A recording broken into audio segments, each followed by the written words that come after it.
We here for the latest, south side or the north side, not tuned to the greatest. Home team for the home teams, both sides got our own rings. On the mound or the long ball, but we don't put the wrong strings, yeah.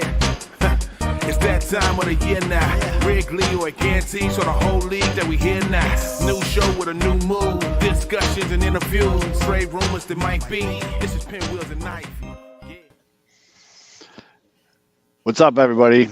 If you're having a rough day, just know your day is better than all of ours because we just had to hear K-Fid's rap before we went live. Look, So you're automatically you're already winning today, guys. If you're listening to this, It set white rappers back about 10 years right there. more than logic. Yeah.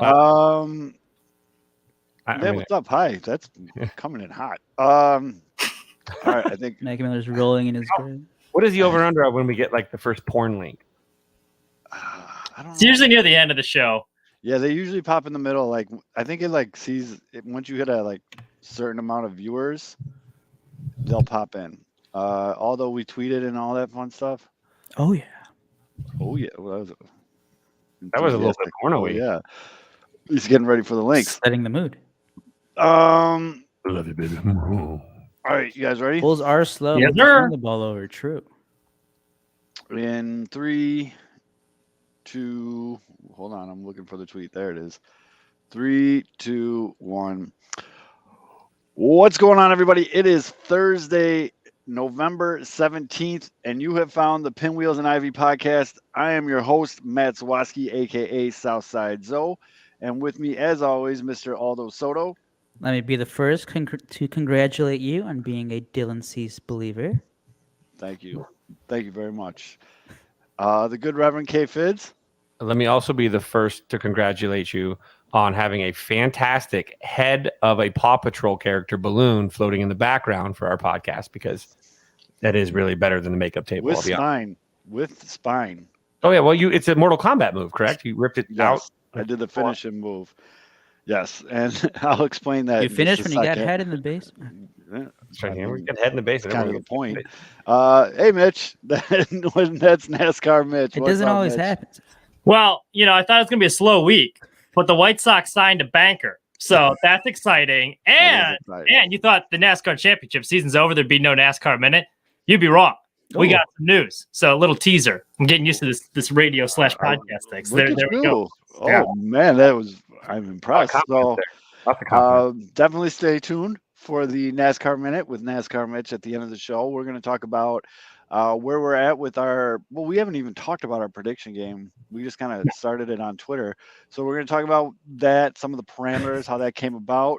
Naturally, we started our free agent predictions after free agency officially started. The day Right. we could have recorded the show. We knew nothing was going to happen, so we That's were true. Yeah. we were on top of it. Yeah, we still got time technically, but we'll talk about some awards that have been handed out and some of the other news that's just going around the league. So with all that being said, let's tap this keg. As always, this show is brought to you by Sports Mockery and sportsmockery.com. Make sure you download the app, turn on push notifications, and you'll be the first one to know when Aaron Judge comes to the White Sox. Sports Mockery, sportsmockery.com, and also brought to you by Uncle Bud's on 9700 South Cicero in Oak Lawn. Make sure you go and check them out. If you're watching this live on Wednesday or listening to this on Thursday on the show, head out to Uncle Bud's on Thursday night where Lagunitas will be pouring special pints for everybody. And the nice thing there is you get to keep the pint. I actually was at Uncle Bud's on, what day was that? That's Saturday. That's how fun it was. Because I couldn't really remember what day we had going there. Now, will it be Lil Something? Will it be Lil Something, or what type of? I think it's Lagunitas? just any Lagunitas that they have there on tap. I know they do have Little Something. So I just like to say that Lil Something. Lil Something. Mrs. Zoe likes Little Something. She likes that beer. Yeah, that's why I specified the beer afterwards. She does. Yeah, there's something. But yeah, make sure you head out. Uncle Bud's, 9700 South Cicero. Make sure you tell them Zoe sent you. All right. Well, let's talk about the top story as we went live here on Wednesday night. Awards. The big one, because one actually touched home. Damn, Mitch, you got a fan club and everything. Let's go. Look at you, I know what's buddy. going Holy shit, bud. That's awesome, actually. Oh, I What's thought up, Sally that G? was going to be the porn ad. It actually might be, but You know what? That's all right. yeah. So Shout out Sally G. sorry. So, the 2022 AL Cy Young. Well, first the NL Cy Young. Big Sandy down in Miami won unanimously. Good for him. First Marlins pitcher to ever win the Cy Young. And I thought for sure like Josh Beckett or D-Train or someone would have gotten one, but Big Sandy A. Fun fact, though, Mitch and Kevin. The St. Louis Cardinals, about 5 or 6 years ago, traded Sandy Alcantara to the Marlins for Marcell Ozuna. Ooh. Good for them. Oh, man. Sally, we're still trying to figure that out Oh. ourselves.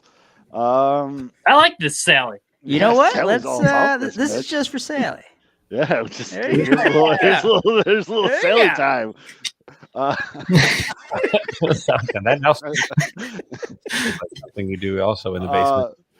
So yeah, Sandy, but he won unanimously, which good for Sandy. Good for the Marlins. Just yeah, and you always love to see the Cardinals lose a trade. So everybody wins there. Oh, by the way, So- unanimous. Unanimous. Unanimous. Both Yeah, of I them. said unanimous.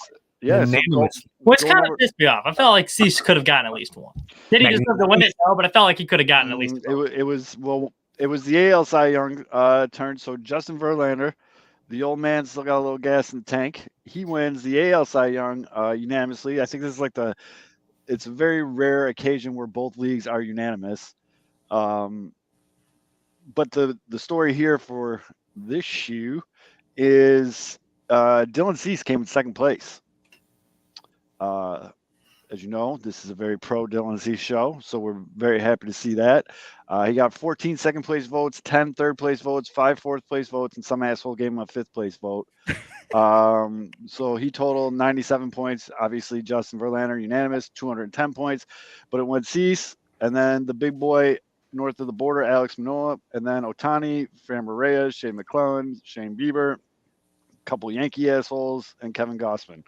So, I mean, that's in a season of mid, because that's all this season was. Dylan Cease, without a doubt, was like the shining star of the season for the White Sox, and it's nice to see it all kind of come to fruition with these awards. I mean, these awards, they are what they are. We understand that there's politics and some other stuff that goes into this, and like media relations and all that other fun stuff. But Cy Young, I feel like, still carries some water. So, really happy for Dylan Cease. You guys, any thoughts on the Cy Young? Yeah, I mean, it's nice that he's getting recognition for how good of a season he had because he got screwed over at the All-Star break. Mhm. So I'm glad at least, people are talking about him. He got the recognition he deserved for the season he had, because the fact that he hasn't been an All-Star yet, especially after a year that he had this year, was ridiculous. But props to him. I mean, it's a good year.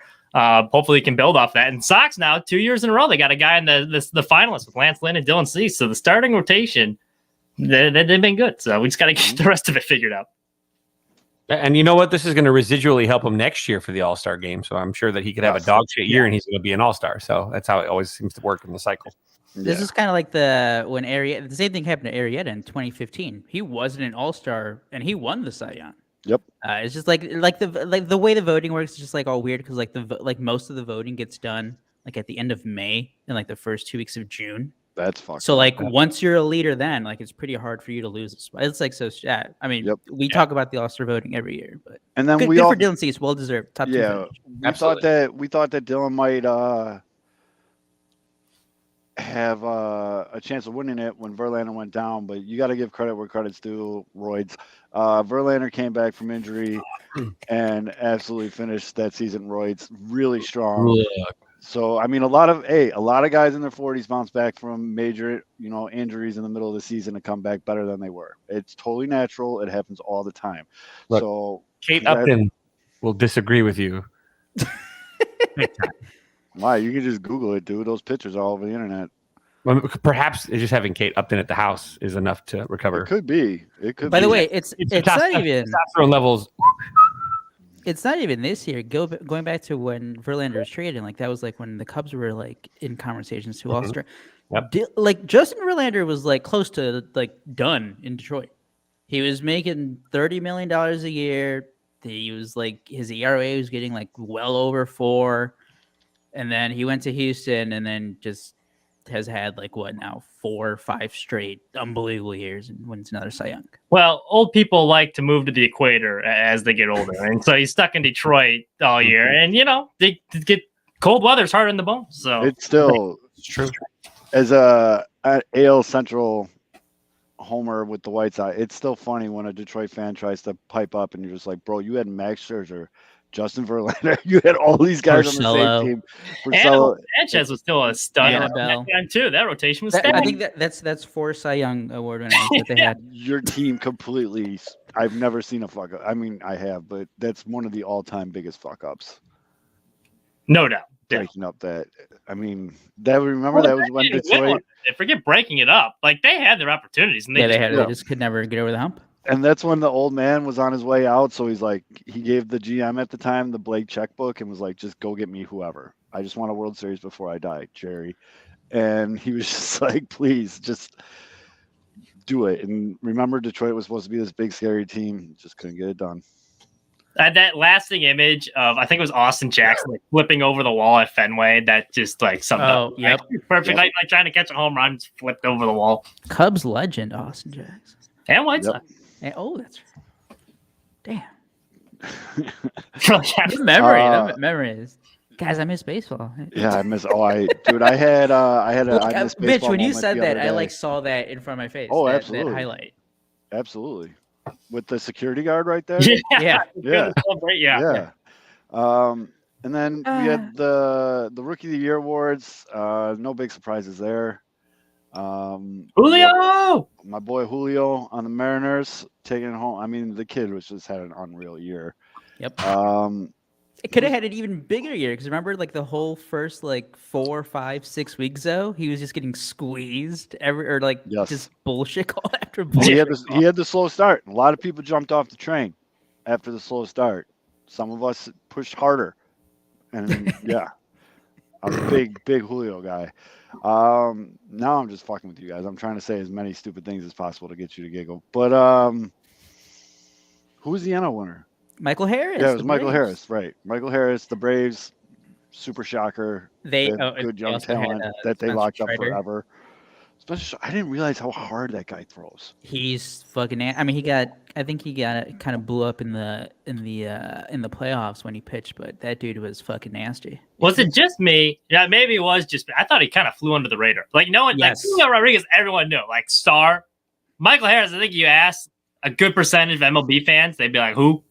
I mean, I remember second half of the season he came on big. Like he was like, he was getting in the summer months, yeah. But I still remember when O'Neal Cruz came up with the Pirates, and like he had all the big hype, and like I was looking because I was writing a short article on like Christopher Morel being like a possible like Rookie of the Year candidate when he was on fire, like for the first month or so. And I remember looking at the odds, and like all those sports books had like Tyler Cruz. Or O'Neal Cruz, O'Neal Cruz, yeah. O'Neal Cruz is like the favorite. And like Michael Harris was up and he was balling. And I was like, the disrespect. Yeah. No one talked about him. Yeah. So You're right, Mitch. heard Their team's Michael Harris. flattened over here. it was a classic case of O'Neal Cruz had like the Chanana plays, like throwing the ball 110 miles an hour from shortstop, hitting the ball 120 miles an hour out of the field. Like he just had like the super flashy highlight plays where you had a guy like Michael Harris who just showed up every day and fucking produced. Yeah, it was just consistent. And it's so much so, I guess, well, we got manager of the year, but to some of the rumors flying around, right? It's crazy rumor season right now. Crazy rumor season. And I have seen, not from anybody that I would consider like solid. I guess we should probably define that before we get into it, but no one that I would say is solid. But some people are saying that with the emergence of Harris and the nagging injuries and the somewhat decline, that Atlanta would be open to trading Acuna. I'm going to add to that. The whatever accounts that we make fun of for the White Sox Twitter is what this was for the Braves, because Ken Rosenthal, who wrote a few days ago, immediately shut it down. I get He's that. like, the Braves are not Was it considered. like a Chick-fil-A pickle or something like that? Was that what But- that goes like a food account too, or was No, it? it wasn't a food account. But what I was going with it though was it was somewhat. It had like a Aaron Judge getting booed in the playoffs vibe with how many people in Braves Twitter like got hyped for that fake report. Like, how do you? Oh, no, it definitely did. Are you guys like they already had the sick of retweets. Acuna? Because I would. My God, I would drive to Atlanta and pick up Acuna myself. I mean, The only thing I have negative to say about Ronald Acuna Jr. is the injuries. Not even that. I mean, the injuries happen, man. Right. Get a stylist, my guy. I saw Yeah. what he was wearing the other day. I think I read the perfect comment. Like, Ronald Acuna Jr. Dresses like a middle schooler. Yeah, he does. I mean, that's tough but fair. But I don't know. I mean, going back to what you said, though, I don't know how you could be getting sick of Ronald Acuna. Like, I mean, do they all? Jimenez that, and he's been just as injury prone with like half the production that Acuna's had at this point. So But Eloy can't even make it through a month in Zoe's simulation. broke his arm. yeah, It wasn't even. It was the first. It was after the first 2 games of the year. He broke his arm in the second as a DH. He broke his So arm. and then with the Robert one, I Oh, the thought you dugout? posted. I thought you accidentally sent the Eloy picture again, so I didn't really pay attention to it until I saw it like again on Twitter, Yeah. and I'm like, oh my god, it's Luis Robert too. Yeah. that's narrowly accurate. Oh yeah, he broke his ankle. Yeah, fuck. So I guess as we get into the rumor talk, this is like the tiers. All right.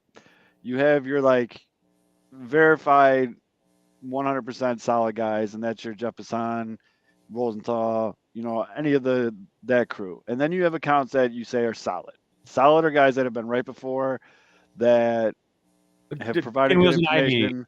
like the Pinwheels and Ivy Twitter. Robert Robert Ivy Murray's of the world. Yeah, Robert and then Murray, you got like, Aldo Morosi. Soto Twitter, like the and then you have like, He's gonna check one. I'll confirm your Face reports. Twitter. Maybe I sometimes call we- like more like, if I say like, oh, I got this from a casual, that's like a guy like me putting something out there. You know what I mean? Like someone that's like not all the way plugged in, but does have some connections, and like it's worth looking into a little bit. And then there's food accounts. You know what I mean? Like, I honestly, I shout out for the guys to do it, but I'm going to put all you guys in the same group. and then I'm there's sorry, Dan. I just can't. Then there's Dan That's Clark fine. Sports. no, I mean, I'm just saying like, Like when you were saying like like you were describing yourself like the casual guy, I was thinking of Vinny Parisi, and Mitch, I think you've read like some of his stuff and like the stuff that he tweets out, and like sometimes you're like, all right, that like guy from he Fansided? writes Yeah. for this, like he's a Sox fan, he's a writer, mhm. but like the sources that he says he has kind of just seems like I will say this what for stuff Vinny. is out there. Is someone that worked for him for a little bit. Like Yes. Fansided does have some sources. Now I Yes. don't know if Vinny does, so I can't recoup any of his. But like, Robert Murray, why? Yeah. Robert, why are you writing? Like, no, shout out to Fansided that gives a lot of opportunity to a lot of people to write, and they do sometimes break stories. Mhm. But Robert Murray, like somebody hired this guy. yeah, Yeah. So one of the biggest Breaker hurdles I have, I guess, and I know there's a lot of people in the same boat as me because I've talked to people that are in the same boat, is That's because of in the this. same boat, right? You don't want to talk to somebody in the other boat because you're in the same boat. You're much Ooh, closer. boo, You don't tomato, just kill it. Gotta- Just gotta make sure- just kill it. Just kill it. You're just keeping going, and it's just not good. Yeah. We have teenagers all day today, so Um, a lot of these right now. but so like because you have a podcast or a live show, or you've been doing it for a while, or you buy a check mark or whatever, people feel the need to. Oh, I definitely bought it. I don't give. Yeah, I was gonna say, hold on. You want to check? I don't want that shit. Embarrassing, ain't nobody. Elon, fanboy. Sorry, I have $8. fair. I choose to spend that on Hulu Plus. So Or I weird. get barraged Or too many with grits. people that DM me like, and it's kind of fun. I actually still think it's fun. Sometimes it could be annoying, but it is kind of fun where people are like, hey, my dad's buddy is $3.99 at US Cellular, and he was working on this vent, and he heard this dude talking about how they're about to sign Jock Peterson. And you're just like, Sometimes, although you know damn well, those have panned out for other sports for us before, but like twice. hey, Like very minor Bear signings. yep. And there was one with the Bulls too. There was one with the Bulls where it was like, my dad's the janitor at the United Center. No, And I was he gonna. told me, Zoe, do you remember I looked him up the other day because I was like, "Is this guy still doing stuff?" The do Jock you remember Peterson the guy who would DM you Sports Buzz 20 something? Holy shit, that guy would, me and Nuke, he would send me and Nuke shit like 10 DMs a day, dude. And he'd be like, Oh my god! yo, I heard from this guy that the White Sox are just about to put ink to paper for Aaron Judge. Like, he would just come up with like the most off the wall shit. But dude, I always was very nice to this guy. And if you still watch this show, dude, just don't shoot me. Because like it started to get to like the territory where you're just like, all right, man, this is kind of getting weird. And then me and Nuke would sit there and we would exchange like what the guy was saying to us. And the funny thing is, he would say something to me at like 8 a.m.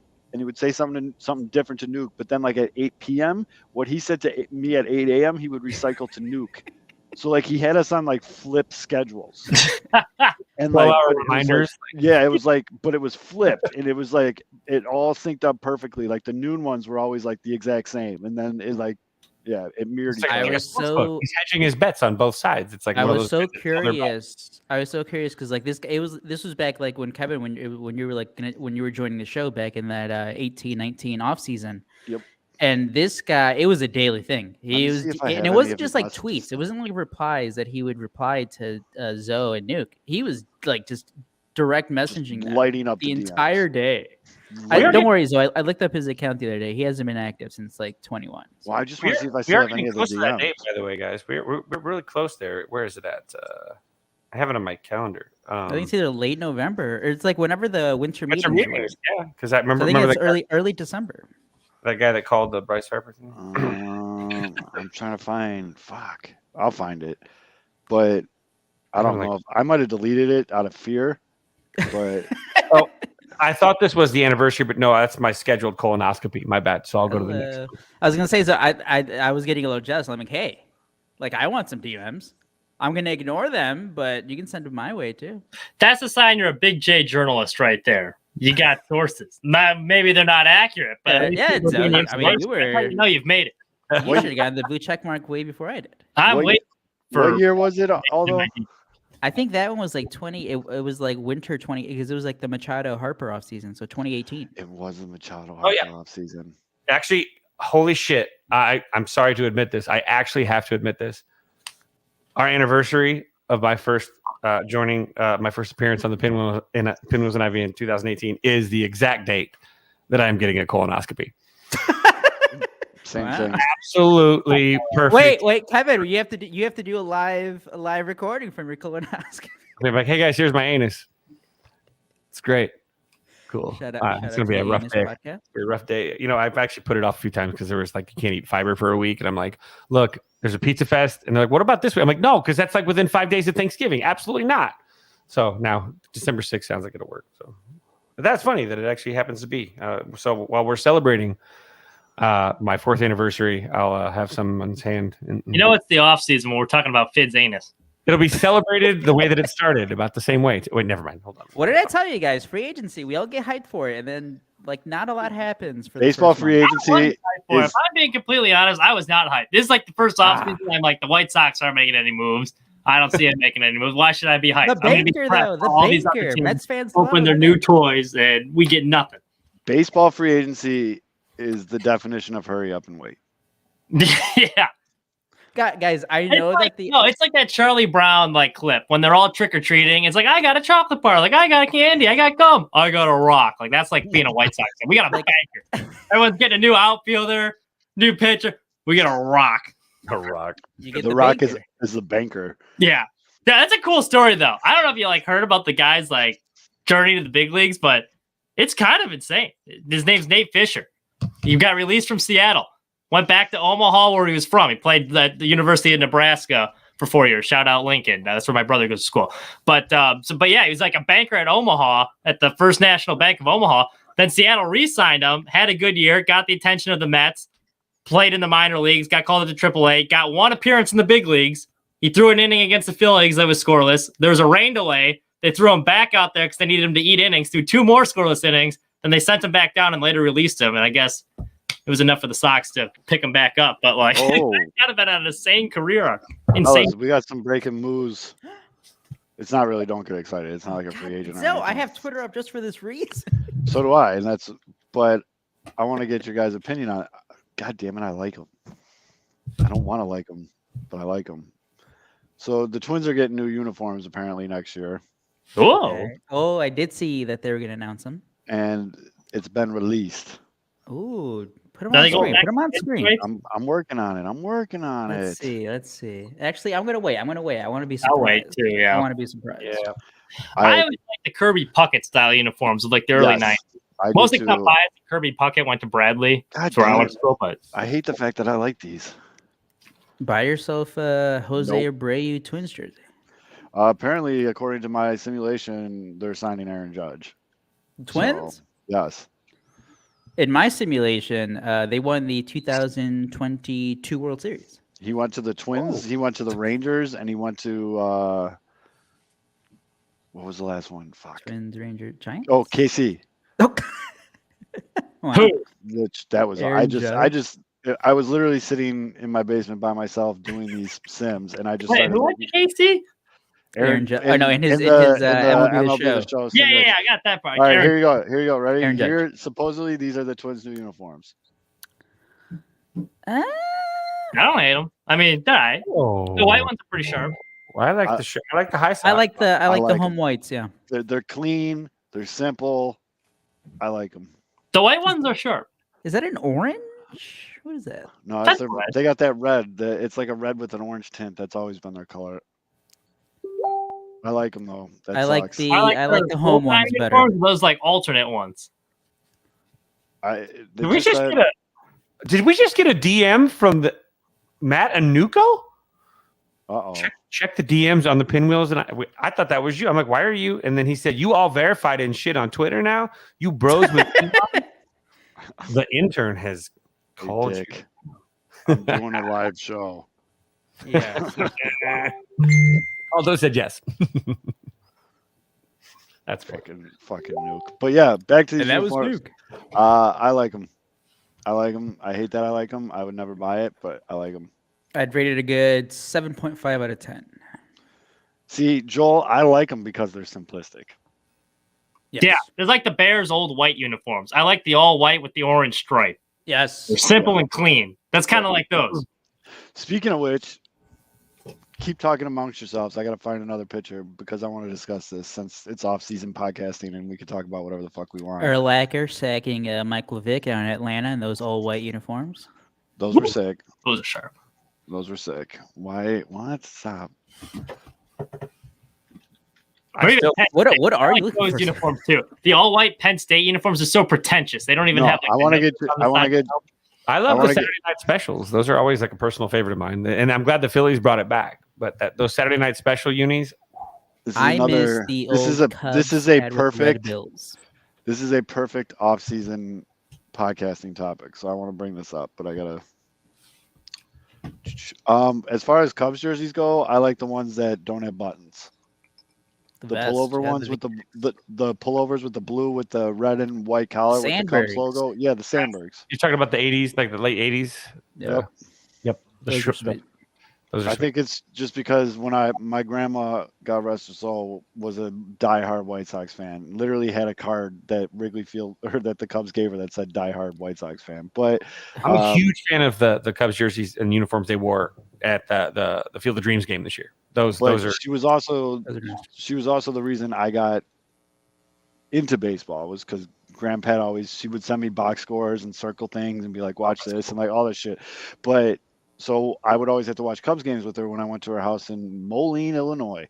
Oh. But they always wore those jerseys, and so that's why those Cubs jerseys. When I think of my favorite Cubs, so this graphic caused quite a bit of buzz on the old Twitter machine because we are heavy in off-season baseball. I dig 5 so much. So let's put it this way, and we can And 3. comment section get involved in this.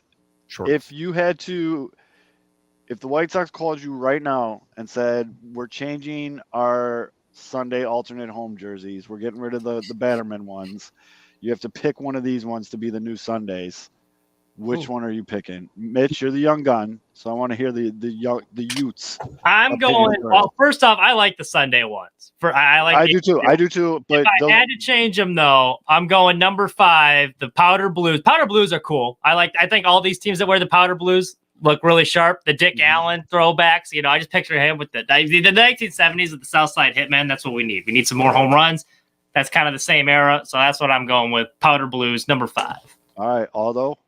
I mean, I think this is because I remember it the most watching baseball when I first started being a fan. But number 6, I think that's when I see that. I think the White vests Sox. the vests are a very solid. Yep, I love the vest look. Opinion. People get very opinionated by the vest. I mean, and that's what they won the World Series in. I like the vest. They brought them back, but they're too similar to like normal jerseys with the pinstripes. Because the Sunday ones, I feel like got to be like little. I don't know. They're a little, like a little more different form. It is that I think it's a clear one. I think we are all going to say like 5 is the clear number 1 pick. Well, I mean, if this was just for the Sundays. Yeah, Fids, what do you want to see? I think we should bring class back to Sundays. To be honest, I think we should rock. I mean, by the way, I'm absolute in love with number 4. By the way, even when I wasn't a Sox, even in friend of a Sox, when I hated the Sox, I still would rock that hat and that jersey. It was fucking badass. But I think we should bring class back to Sundays on the South Side and get fancy. So that's why I'm a big voter of the number 3. So you can wear shorts and high socks. Chris Sale would disagree with the old Chris Sale cut-ups, baby. Funny story. I was at that game. I was at that game too. You won't get a raspberry. I thought he was getting traded at first, and I was near the Tigers dugout because little Mitch was trying to get some autographs, and it was Justin Upshin was right around there, and I looked at the scoreboard, and some fan near him was like, "Oh, Chris Sale got stretched," and you could hear him from the dugout. He's like, "Hell yes!" So he was excited that he didn't have to face Chris Sale. And then Fat Albert came in the game to pitch. That was a crazy game. And then at the end of the night, there was a rain delay, and they didn't solve anything. It was like a bullpen fiasco. Yeah, that was a weird game I've ever been to. Chris Sale night was one of the best blogging days that I remember back in that summer. Real quick, if anybody's wondering, I'm going with number 1. Oh, okay. Sundays, because I just love those uniforms. 5 is the popular opinion. I love 5.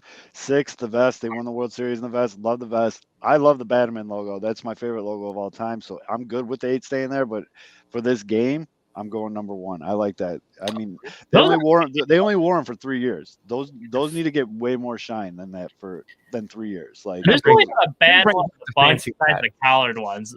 And those are funny enough in itself, so I wouldn't even be upset if they wore those. But really, if you pull that up, there's not one that I'm like, absolutely not, don't wear those. So the Chris Sale game though, real quick. So after the strike, my dad refused to go to a baseball game. he just didn't want to give them the money. He was such a big baseball fan, and the White Sox probably would have won it that year. So yes, the curse of Sea-Hat does go with those number 1 jerseys. But it was his birthday, dude. Around his birthday, and I finally got him to go back to a baseball game. The whole car ride there, I'm hyping him up on Chris Sale. This is going to be an awesome game. Whatever. We get in the seats. This little kid's in front of us. It could have been little Mitch for all I fucking know. And he's sitting there, and he's just this little kid's juice. He's like, Dad, I can see Chris Sale's going to be. This is awesome. And then they announced he got scratched, and everybody's just oh, this sucks.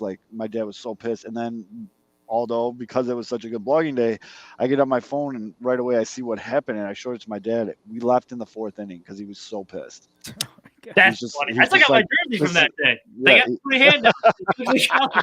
There you go. I actually think I still have that upstairs too. But my old man got so mad that he was just like, "No, this is why I stopped watching it, because it was like this. This is ridiculous." That team needed a book written about them, because the team started off with the Drake or the whole Drake LaRoche fiasco. Yes. Then you had Matt Latos causing problems. Jimmy Rollins was in the locker room. Adam Eaton beef where they didn't like each other. They had to split up their locker room. I forgot about the lockers. the Chris Sale fiasco. Robin Ventura apparently wanted to quit in spring training, and they had to talk him out of it. Just like so much stuff. And they started off the season, I think, like 23-10 too. They were Yeah. in really first collapsed. place in May. Yep. That was a wild. That was such a. I've said it frustrating a few times. Maybe it's not enough for like a full-on ESPN 30 for 30, but like give him a short. It's pretty. Like I need a good 10 minutes on That's that. a Netflix, 2016 dude. That's a team. 90-minute Netflix movie. They love popping those out. All right, do Really? that. Somebody get Kenny Williams to unload on Drake LaRoche. Well, Todd Frazier or Jimmy Rollins would too, because like apparently Jimmy Rollins was like, because he's new to the clubhouse. He's like, have you ever seen like any shit like this? I have never seen this anywhere else. Todd's like, yeah, like what the hell is going on here? So, and then Chris Sale's calling him a leader in the locker room. Oh my god. Yep. I mean, I'd And watch Eaton it. too. I think it was Eaton who was on the radio. He's like, hey, I mean, Drake's Yeah. he's one of the leaders of the He's club. inspirational. He's a leader. It's like he's 10, dude. You're a fucking dork. Yeah. Like, oh my Oh god. my god. But yeah, that would be. And it just dawned on me. Opening day for 2023 season is going to be the Cy Young winner versus the runner-up. Yep. Well, if Verlander stays in Houston. Ooh. So, Based on whose predictions? There's an article about the first game of the year on ESPN. Some smart writer mentioned that. So sportsmockery.com. Shameless plug. There you go. And Um, where, I guess that actually is a good lead into. So you might have seen it on the Twitter machine, but for those of you that don't partake in Twitter, we decided after we recorded our show to come up with the best content we've done in a long time, in which we took the top 20 free agents from Fangraphs, and I was Fangraphs too, asshole. It was He just had a the right different- side. He just had the wrong page. It was on the wrong page. God, I just typed in Fangraphs free agent rankings. What man? I don't even know what else can I do? so we took the top 20 from there, and we all put where we think the top free agents are going to go, how much they're going to sign for, and then we had to pick 2 trades, which I eventually did after Aldo asked me like 8 times to do it. Well, you had a long Saturday. I'll forgive you. I did have. It was a good time. Go to Uncle Bud's. It's a fun time. Do a little song. But yeah, man. Aldo, can we pull it up? Here, I can actually let get it. me- If you want, Let I me. can pull it Ooh, up. I'm stupid. I could have uploaded the picture. Let me keep talking. I'll upload the picture. But there hasn't been too much that's happened so far. I mean, I think the biggest name so far has been Anthony Rizzo deciding to go back to the Yankees, which I think we all had the Yankees for him, right? I did. Yeah. Yeah. I It was mean, great too. It was great that why? he did Go ahead. that. Well, just great because again, it kind of he bet on himself. A lot of Cub fans gave him shit for that, but he bet on himself, and Aldo actually broke it down in our DM too. Over 3 years, from 22 to 24, he's going to be making, was it 56 million? I think you said. Correct. The Cubs offered him 4 for 60 million. Plus, he had the opt out. He got to play in the postseason with a good team, a winning team, not a rebuilding team. And then the Cubs' other offer was 5 for 70, I think. And when Yes. all due told, even if they don't pick up the option in 2025, he still gets 6 more million. He's guaranteed that. Plus whatever he signs with somewhere else, he's going to probably beat that by 5-6 million. So but he did it. if you think about it for like a minute, why the fuck would Anthony Rizzo go anywhere else? He is literally built to just hit bombs in Yankee Stadium. Mhm. I mean, that's the shortest right field porch in the league, right? Pat Dodger Stadium. Yeah. Maybe Boston, like right down the line, but I mean, no, it's like straight away right field. The Yankees, I think, is the shortest Yeah. one. All right, so there you go on the screen right Fenway now. has the short. Oh wait, no, it's the shortest porch, but not shortest No. to right field. So here is the graphic. I know this is really good listening for those of you at home. Zero We can run it chance. down for a little bit. Oh no, it's still Fenway. 302. Really? Yep. Well, Fenway's Rizzo- 302. I think that's to the pole. Paul. Pesky. So we have the top 20 from Fangraphs here. We all put our teams, the years, and how much they're going to make. Rizzo, obviously, although got 5 points for that. Oh, so if you pick the right team, you get 5 points. Within $5 million of the contract, you get 3. Contract length, I can't see it because the logo's blocking it. 2. to traded player, you get 5. Traded destination, you get 5. So actually, you need to give Mitch 5 because he got traded player, right? Yo. All right, but then that means if Lucas Giolito gets traded, you don't get those points because I'm sorry, Mitch. I thought you had. he had Lucas I had Giolito him traded 4. Hey, Oscar Hernandez.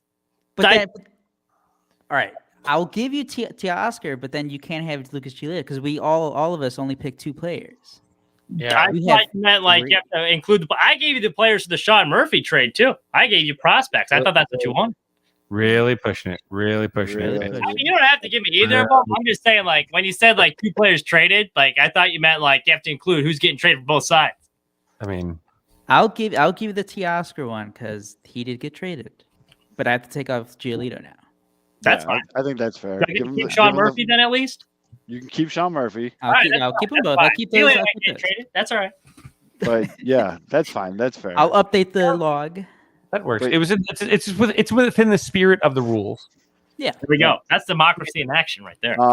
So with the for example, Rizzo, Aldo got 5 points. I got 7. Fitz got 5. Mitch got 5. With Tyler Anderson, going back to the Angels, Aldo got 0. I got 0 because me and Aldo both had him going to the Dodgers. Fitz had him going to the Dodgers, but he got the money right? Or No, the year's right. the year's right. And then Mitch had Angels 2 years, $35 million. So Mitch got 8 points. So that was a big one. Can we talk about how what are the Angels doing? Exactly. This is why the Angels keep That's why losing. I have him going to the Angels. This is why the Angels keep losing. No Overpaying offense to for a Tyler Anderson. mediocre starter. Yeah. Like he has a career year. Let's throw some money at him. That's such an Angels move. Not only that, they're gonna lose a draft pick for like a number 3 at best starter. No one ever accused that franchise of being smart. We should maybe table the Tyler Anderson criticism though, because he may come on our say, show someday. I was gonna say, that's why I didn't say anything because I was gonna be like, that's Fitz's guy, guys. That's Fitz's guy. Tyler, I know that's why Kevin predicted I him saw him getting pitch at Dodger 60 million. Stadium once, and let me tell you, that's some of the best stuff I've ever seen in person at Dodger Stadium. He had a good year, But you know what? I mean, good for him on taking the money. But the Angels are going to they see something hot. Maybe if you don't strike, 2 years is a pretty easy contract anyway. I mean, it's not terrible. Yeah, they didn't give him like a 10-year deal, but like still, this is a very Angel move to overpay for what you've done rather than paying for what you're going to do. No, like that's the thing. That's the thing, though, Kevin. It would have been better if this was like a higher tier guy. It's like, all right, we're losing the draft pick, but it's because we're gonna have this guy for like 5, 6, 7 years. But what if they're not done? No, but you're losing a they're draft pick for definitely only not 2 done. years of a pitcher. Oh yeah, that makes sense. I'm fine with losing a draft pick if you're going for it, then like whatever with the draft pick, because like realistically, you got one more year of Ohtani. You still got Trout there. Like if they're pushing all their chips on the table, you're fine with losing the draft pick. But like I just don't see them building a competitive team after they need, dumped like, the players spent the past couple of years. Like slapping some band-aids on it. Yeah, exactly. I mean, Do the Angels have anybody out there that's got a QO that might get signed elsewhere? So there's nothing there either, like to balance that out. No, what do you want? The only 2 players on the Angels anyone wants is Trout and Ohtani, and like the other tough thing about the Angels, Tyler Ward's pretty good. The Angels have tried. Like the Angels went out there, they spent a shitload on Anthony Rendon, and then he got old and injured fast. Overpaid for Syndergaard too. I know Rendon was always a stud. Like that one, like I don't blame him. Like that just it. No, that's what I'm saying. He's coming off a great year. He's been the best third baseman, arguably in baseball. That's what I'm saying. Mind you guys, this is a general manager that built his own locker in the manager's clubhouse, Angel Stadium. Makes me laugh. They change during and before games with the managers and the coaching staff as general managers. 3 of them. I think there's 3 of them. I mean, that is just. The Bulls are getting smoked. Anyways, the Bulls are bad. I've been telling you. He wanted to be part of the team, Kev. That's so like overreaching in so many ways. The one thing that I do want to point out, there's 2 things here. As far as Aaron Judge goes, Aldo has him going back to the Yankees. I got him going to the Giants. Fitz has him to the Dodgers, and Mitch has him to the Giants. I know that's the big name that people want to talk about, but say the quote or the passing thing. Oh, that he's boys with Rizzo. Like I mean, And Rizzo. Anything. Of course, he's boys with Rizzo. I don't think that really matters. I don't put too much stock into that. But the thing that I want to bring up though, so as far as the players that are going to be traded, so Aldo has Danny Jansen to the Guardians, which is interesting and also makes a lot of sense when you think about it, and Pablo Lopez to the Blue Jays. They need Which starting pitching. They do need starting pitching. I have Sean Murphy to the Red Sox. Now, it seems like depending on the day, if you Google Sean Murphy's name, there's a new team linked to him. Yep. He's one of those guys that's just he's gonna get traded. He's not. I don't see him as the starting catcher for Oakland this year at all. But I was thinking about the teams, and I know I've seen some shit about the White Sox. It just doesn't make sense to me about him going to the White Sox. No. So, I started thinking about it, and the Red Sox, it makes sense to me for him to go to the Red Sox. It Absolutely. just it fits. I could see it. I mean, for Christ's sake, his name's Sean Murphy. It's like an extreme Boston name, but it's just like that's how my head works. But pull it back up though. Yep. And then the other one I had is a little bit out of left field. This is an MLB The Show, me loving a prospect for too long. Forrest Whitley, he was like a stud pitching prospect for the Astros for a couple years, and then he got hurt, and then he's coming back now. The Twins need starting pitching, and I feel like they can get him on the kind of on the low and bank on him coming back full circle. So I have him going to the Twins. Fitz has Sean Murphy going to the Cardinals, which, like the Red Sox, that just makes sense. Yep. The Cardinals are going to get a catcher this offseason. It's just which one. And it's big shoes to fill, man. It's like when the Bulls couldn't get a fucking shooting guard for years because people would say like they don't want to go in there because of Michael Jordan. Like, I'm not saying Yadier Molina is Michael Jordan at all, but I'm just saying like he's this big figure in that town. And if you're going to be the person that takes the position after him, no matter what you do, it's probably never going to be enough. I mean, I already see some of the shit Cardinals fans are saying on Twitter, and unless like Johnny Bench comes like from in a DeLorean, like I don't understand who they're going to get a catcher that's going to be good enough for him. This one though, Fids, I want to hear your reasoning. Dalton Varsho. And don't just say just because I want him on the Cubs. So I mean, I would take that reason. I want him on the Cubs too. I look at this as a situation. I mean, this is a guy that can play center field. The Cubs have a dire need for a center fielder. The Diamondbacks have 4 very good outfielders. There's one of those guys should be traded this offseason. I like how Dalton Varsho plays. So I was it's a little bit of a bias there as that, but I think the Cubs have enough prospects on the fringe, but it did get kind of some cold water thrown on it in the recent. The general manager, I believe, said that he wouldn't be trading for prospects if he trades Varsho. He'll be trading for almost major league ready players, which could be like maybe Cubs have a lot of those though, like a Brennan Davis or like they do. And so I was thinking, like Kevin, it is interesting. I do think, like again, this guy had like a almost 5 WAR season, plays center field and catches. I think he's arbitration or he's a free agent until like 26 or something.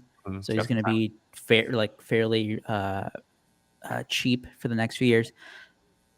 The package there, it would have to be like a guy like Keegan Thompson, like Morel. But those are the names those are the instant names that popped in my head. Right. And when you said that they want a almost MLB ready guy, I feel like that's what the Cubs have the most of. But like they have a lot of outfielders. Yeah. They have outfielders, which they already have out. Like they would be trading one of their outfielders for another. Like but Morel, okay, like Morel's he's a solid player. Yeah. If you lose him, like hypothetically, you're getting one of these shortstops in free agency. Yeah. Like I'm throwing these names out. I would do it. I would do like Thompson, Morel. I will say though, Fids, when I initially saw it, maybe. I started laughing and I was like, "Oh, Fids, you just want this guy." But then I started thinking about it, I was like, and then I saw that quote and I was like, that's not out of the realm of it could happen. You know what I mean? Like it's not that a little bit of a long shot. I thought Sean Murphy was a kind of like a low floor kind of easy kind of that's going to happen. I think we're all in agreement on that. Yeah. And then this one is kind of like if the Cubs want to get super aggressive and it really does, I mean, everything that I picked on this whole thing it was with the impression that Jed's going to just be a bulldog. You No, picked a lot of Cubs. Yeah, You picked a I lot of thought Cubs. I was optimistic. Yeah, you I- picked a lot of Cubs. this is me being optimistic, I guess, saying this is look, if you have the money, fucking do it. And that's really what mine reflects. If the Cubs really want to win, if it really does matter, they got to make moves like that. So I mean, that's Something. maybe Hold I'm on. giving too much expectation. And then then Mitch, you have, well, we already talked about your Blue Jays trade, and then you have Sean Murphy going to the Cardinals as well. Yeah. If they need a catcher, they got the prospects for it. But Aldo's been doing a great job. Anytime news breaks, he updates this and tweets it out. So if you want to follow along, make sure you're following at Pinwheels Ivy Pod. You should be already, jerks. And you should subscribe to this channel, idiots. But the other thing that I want to, so there was a trade, kind of came out of nowhere on Wednesday. I don't think anybody saw this or it was leaked or anything like that. One person did, Whomst. and it was Was it a food account? Yeah, was it in my categories? Where would he go?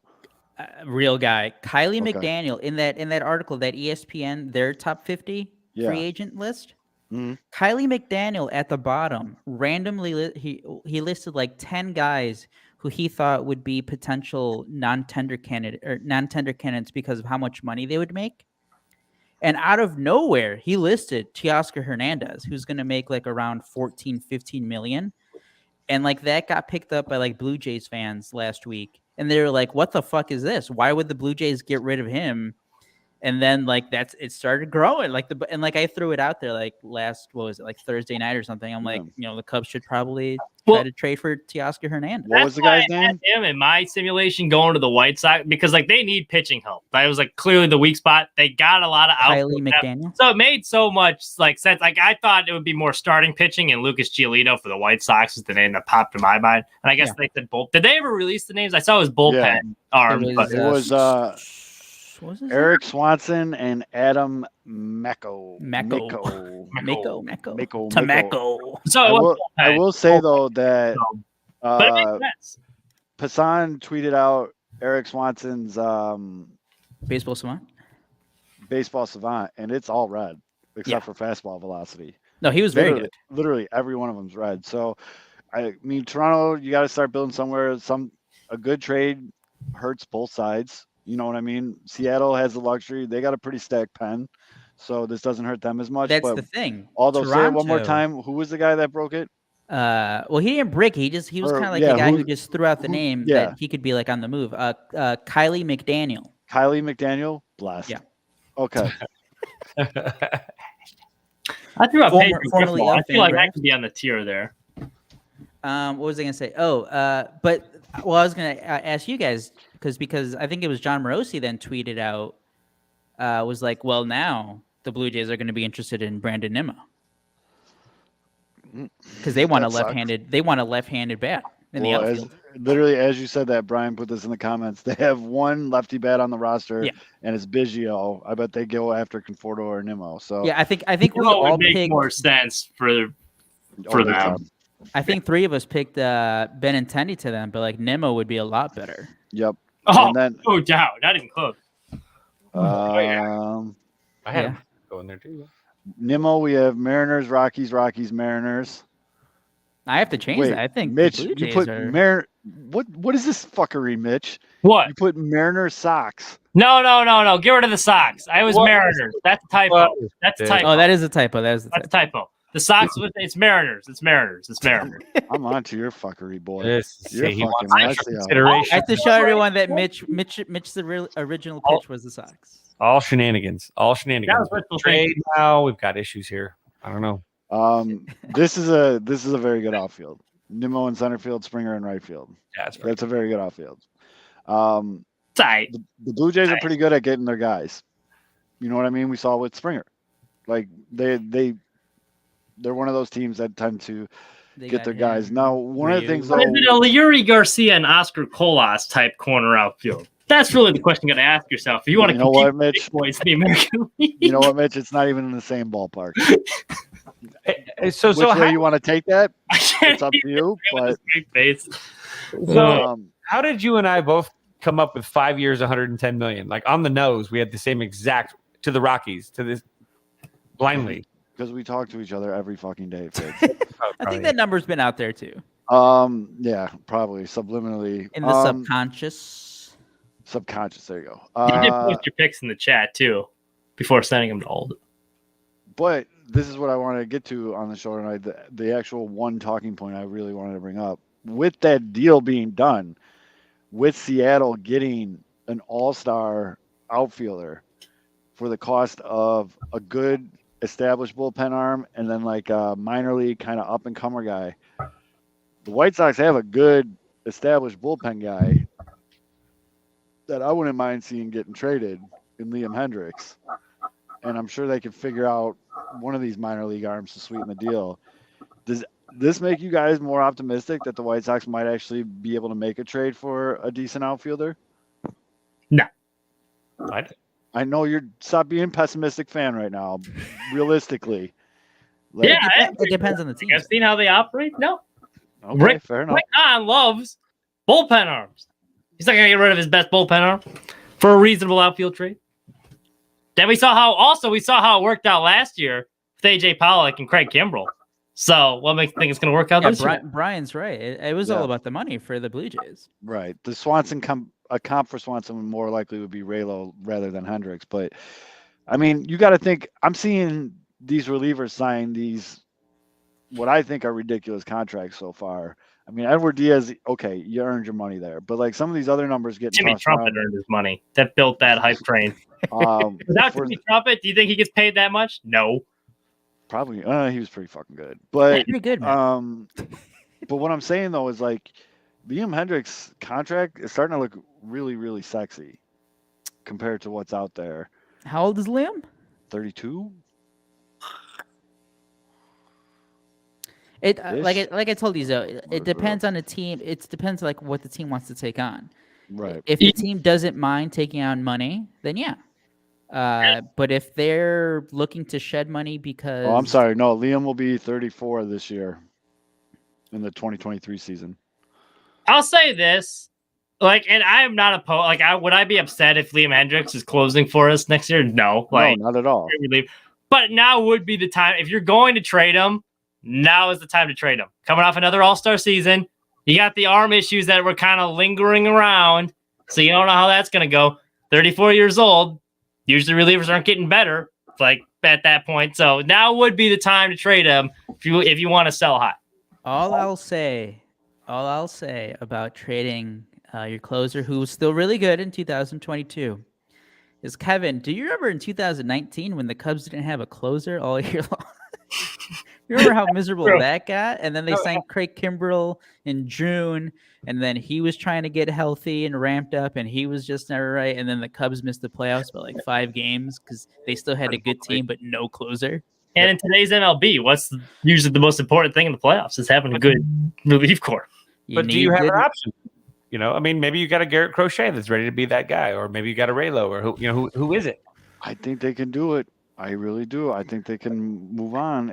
I think that is very risky. Well, yeah, and I agree with you. Crochet's like a free agent. What about both is Crochet's coming off the Tommy John that hasn't pitched in a full year. He's still a stud, but that's a little concerning. And his velocity was dropping even before that. Oh no, his velocity's back. And Raylo's never closed. He hasn't really closed before. He's pitched out of the bullpen. I know he's pitched in the 9th inning, but that's a big jump. For a guy that's never done it before, it's a whole different adrenaline rush and kind of mindset. Well, we can nix the Crochet's velocity thing. It's the velocity is 100% back. I mean, Kevin, that's from firsthand. Kevin, that's great. That's great, but guys coming back from Tommy John, their first full year, they're not 100% that first full year. They're just not. You don't know what you're gonna get. But his Tommy John came he's at 100%. Yeah, last February. Yeah, and it's gonna be a whole complete year. But you still don't. They're not all gonna be Carlos Rodon. No, it's true. But I mean, he's trying to be a starter, and then you get to throw. There's a lot of red flags, and I don't think he's gonna be great next year. But there's some red flags. I'm just saying it's risky, guys. But it's risky, but it's also risky to roll out the same fucking 500 team. I mean, you gotta move some shit around here. Burn though for Liam Hendricks, and I don't think you're getting an all-star level outfielder for Liam Hendricks without throwing some more in that package. And I don't know who else like the White Sox have that's like really that attractive to other teams. Like if you're going to get that, like produce that, like they have a terrible farm system. Would you trade Liam Hendricks for and like, you know, the team takes on the whole money for Mike how do you say his name from the Giants? Yes. No, Yes. that's tough. I like Yastrzemski too. Yastrzemski. No, I think he's like 31, 32. He's a solid player. He's not solving your issues in the outfield. Like, is he a significant step up from AJ Pollock? No, maybe like a slight upgrade, but like I don't think he's like significantly better. I honestly, you're losing the best piece in the bullpen. No, I wouldn't do it. You know, what about Trent Grisham? Do you know who you can't have? Miles Mastrobuoni. Huh? The guy. Come on, you're supposed to learn his name. His name, yeah. Oh, that guy that I'm going to butcher That his was name. a Rays. Big trade. Hold on. Baseball Savant's going very slow. I don't even know what kind of season Yaz had last year. I think he was like, you know, above average hitter, good defensively. He was great He's last a solid year. outfielder. Like, you know, that's your prototypical B+ outfielder. They love him. They love him in San Francisco. Like that's the thing. Like that would be an overpay for Liam Hendricks. I wouldn't do that if I was the Sox. I'd want a better outfielder. Yeah, I don't know, I mean, but that's the thing, Mitch. I don't know what outfielder out there you could get. I will roll the dice on having Liam Hendricks in my bullpen and rolling out Oscar Colas than like trading our closer for Yastrzemski. Yep. Brian, as soon as these guys shut up, I was about to bring that up, but wait. I have to bring up one thing. 214, 305, 392. Oh no, he was dog shit. 697 OPS, only 17 home runs. Only. Don't you can't be a Sox fan and say only. I can definitely be a Sox fan. No. You can't be a Sox fan and say only. That's team leader on the Sox. I can say and he only. plays in a giant, no pun intended, ballpark. Yeah, but still, especially for lefties, like that, like gap and I have to say, guys, some prospects back for you. But you better get some prospects back if you're doing. Are you guys prepared? Are you guys prepared for the new era of baseball where Mike Yastrzemski, butchered that, is basically your average MLB hitter at a 697 OPS? MLB hitters were trash in 2022, guys. Yeah. The home run numbers being down, that might just be the new He norm. struck out a lot too. I'm off, dude. You know, I was just trying to think of a random. I know. I'm just looking. He was nice. What year was he really good? Imagine how obnoxious it would be too if Hawk was still the broadcaster. Having to hear about I mean, you had to hear about Yaz every day as it was. First thing I thought of was how annoying that would be. Yeah. No, I'm good. He's had solid seasons before, hasn't he? He's a solid player. He's a blue collar, hard nose. He plays the game. And 2021, he had a 768 OPS. In the short year, 2020, 54 games. I don't really care about that. His rookie year, he had a 852 OPS. Okay. 21 home runs his rookie year, 25 home runs. You want to talk about his 21? He's playing in Giants ballpark, though. I mean, like, his XBA is in the 12th percentile. Like, he's just not good, guys. I mean, he's very mid. I like that word now, apparently. He's very mid. Oh, you don't like swagger, but you like mid now? Yes. Get him. 100%, yes. 100%, yes. You gonna use cap now, too? Although you're capping. No, I definitely will not be doing that. Would that be the fire? Is it going to be the fire? Okay, what about Trent Grisham? I don't think the Padres would do this because I think they're going to try to re-sign Hader, but like they could theoretically use a closer. Trent Grisham? Grisham, do you believe in his upside? Let me look here. He's 26 years old. He was awful in 2000. A lot of these guys were bad guys. I'm sorry to say. He is just not. He wasn't good either. 184 a lot of batting these guys, average. like Kevin. The Cubs, Hayward is a free agent. So the Cubs are going to need a center fielder, and let me tell you, there are not a lot of good options. No, that's why the trade. You got to trade. They're going to have to trade for one. They're going to have to trade for one. Grisham is very good defensively, but he literally batted 184. What did he do last year? I thought he had like a solid season 21. His career batting average over 4 seasons is 222. Okay, but what about his on base? 711 cumulative in 2022. He was a 625. On base? OPS. Oh, I'm sorry. okay. OPS. Yeah, I was gonna say. I was gonna say, damn, 7-11. Yeah. Hey, Barry Bonds. up in here. OBP. He was 284 last year, 316 throughout his career. Pat. He strikes out a lot too. He does. That's a glorified Adam Angle right there. I'm trying to think That's of a other no- guys. That's a no outcome guy right there. That's Do you believe in? I Hold mean, on, okay. I'm going off my guy's Brian. I'm gonna look at my guy Brian here. Ramil Tapia. Oh, that guy. Yeah, the Blue Jays just got rid of him. He's fast. I saw some people on Twitter. His savant is all blue. He's fast. It's all blue. He's Billy Hamilton, guys. He's Billy Hamilton. Yeah, There he you is a 28-year-old Billy Hamilton. But wait, who was? Oh shit, Beef was just talking about it with this trade. Yeah, the Mariners. The Mariners have an abundance of outfielders. We should go shopping there. They have Jesse Winker, Kelenic.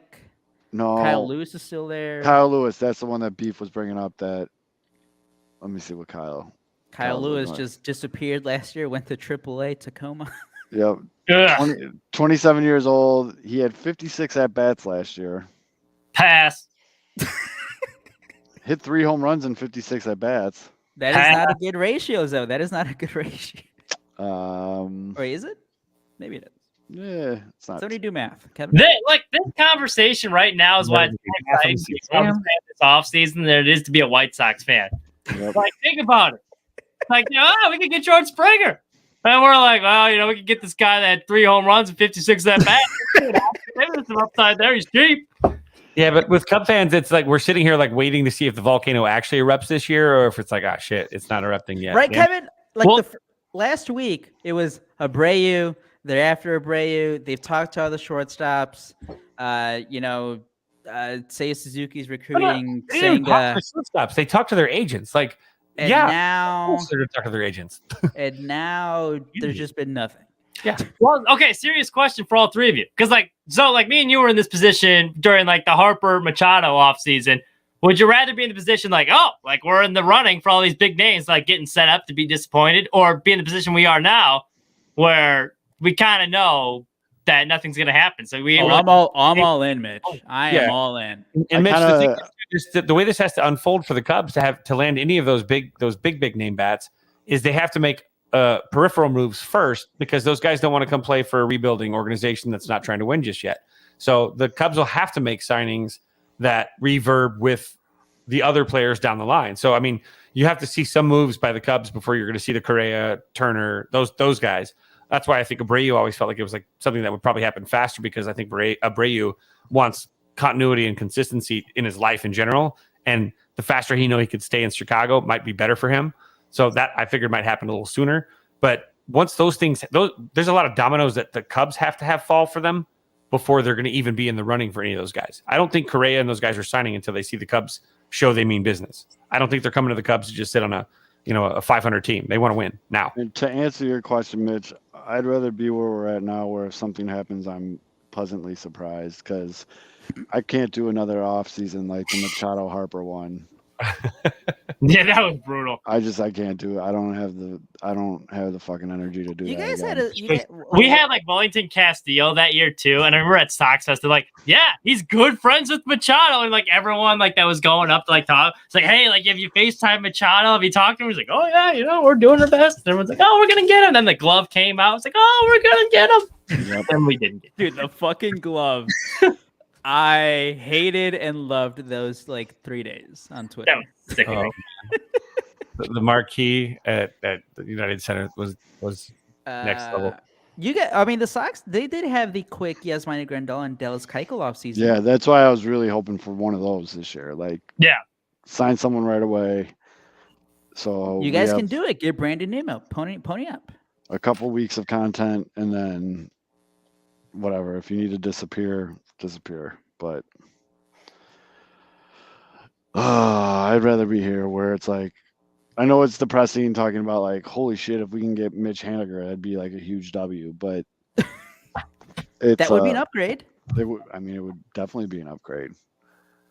Yeah, I mean, we all were in this position, Brian, where it was like any inkling, and then that picture leaked out of like Harper's name at the United Center, like across the ticker, and like, oh my God. Is it fitting that Rick Hahn's first signing was a bullpen arm named Nate Fisher, the former banker? Who would have thought? Another bullpen guy, just what we need. Right. I still can't get over that. Like you guys, I mean, Kevin, we went through this when the Cubs weren't doing anything in the offseason, and like at any free agent, like you couldn't resist making fun of it because like those were their moves, minor league signings. I hope they pan out. Lawn dart. It's like, hey, all right, depth guy, but like, I mean, the White Sox could very easily announce tomorrow that they signed Brandon Drury. It would be very simple. That would be happy, but I don't think it's gonna happen. No. Brandon Drury 3 for 3 with a double in his first simulated game for me in 2023. This worries me. Man. This worries me. Why? Jesse Rogers spent all last offseason saying there's no way the Cubs are going to get Marcus Stroman. Okay, so that makes me feel better. Jesse Rogers obviously has sources. Again, I'll say this for every guy that we say, because obviously we're talking about them because they break news from time to time. Mm-hmm. They obviously have sources. They also have their own opinions. Mm-hmm. It's not like these guys are 100 all the time. Like, no one goes 100%. I think it's fair when you talk about a guy like that to talk about his hits as well as his misses, though. Like, you know, that's for all. Like, okay, I'll go on the opposite. It gives me pause when he says he doesn't think the Cubs are going to spend. That's all. It gives me pause. He was saying that last year. I'll go on the opposite end. Gordon Whitmire has never had anything positive to say about the Cubs for 10 years. He made fun of John Lester's contract anytime he could. Out of nowhere, he predicted Carlos Correa to the Cubs. That's no weird. idea why, but the most one of the most negative guys on the Cubs beat was weird. yeah, I think it's going to be Correa. That should raise some bells, but that's one of my things that it really tweaks my melon, for those of you that get that reference. But when someone just sits there and they just pump out shit, just saying everything negative that's going to happen. Like, they're not going to spend. They're not going to sign this guy. This isn't going to happen. They don't really have a rhyme or reason. It's just the percentage-wise, the most likely to happen, so that when it does, they can just be like, see, I was right. I called it. You know, it drives me nuts when people do that. Here's all I'll say on the Cubs and whether they spend big money or not. The Cubs are obviously interested in the shortstops. They want them on their own terms, like a shorter 5 years, 6 years, maybe 7 years. I think it's come obvious that that would be them going to the extreme limits of a long-term contract. But they're obviously interested in one of the shortstops. Mm-hmm. I don't think we can sit here and be like, no, this is all made up. Yeah. Right. Yeah. Now, obviously, they have to prove it. They have to prove it that they're serious about it by signing. And they're not the only ones in the pool. Cub fans, we're so self-important that we think it's just our choice of the three. Yeah. There are a lot of other franchises going after these guys as well. So if they, again, if the Cubs wait until December to start making moves, these guys are going to be gone, and it's going to be too late.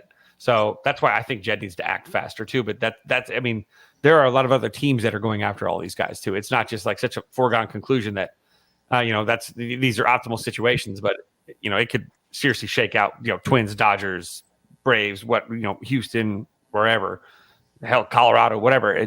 They could go anywhere. So it's, if you want to earn, I know they probably no one cares, but if you want to earn my respect and me to be yeah, he's good at this shit, lay it out there. Be I think he's going here for this many years, and that don't be scared to be wrong. You know what I mean? I feel like some of these guys are just so worried about being wrong that they'll just sit back and be yeah, they probably won't spend. Cool, dude. Way to go out on a fucking limb and just say something that's 98% chance of happening. You're killing it, bro. That drives me nuts. Absolutely insane.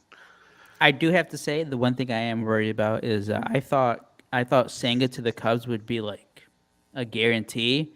the Giants being in on him and what their GM already said earlier in the year, being like, there is no player that we can't afford. I think he might just go to the Giants. Yeah, it's tough. I think they're gonna like pay him, especially someone coming from Japan. It's really tough to fuck with San Francisco, dude. Like any California city, to be honest with you, like that one's tough. West Coast. yeah, that's gonna be a real tough sell. And I mean, I thought that was a no-brainer for the Cubs too. I have it on our chart. Like Well, watch the arms race. I was gonna say, watch the arms race in the West. I mean, these teams have to keep up with the Dodgers. So now you're going to see, Padres are doing it. Now you're going to see the Giants. I think the Rockies will start, are going to do it too. You're going to see like mass spending coming out of the West Coast in the National League. It's going to be, and Giants now are like done. They're done. They're ready. Like they want to go. Then they're can we quickly go back to, okay, so how much do you think is Judge getting? You guys put. I put a lot. A lot. He actually wrote a lot. Yeah, Mitch has 10 many for years, 375. Kevin 8 for 325. Zoe 8 for 304. Going cheap. Judge or no? Yeah, Judge. And then Judge has 9. I have 9 for 325. 9 for 325. My bad. And then I have 8 for 315. I don't know, man. I don't see the Yankees.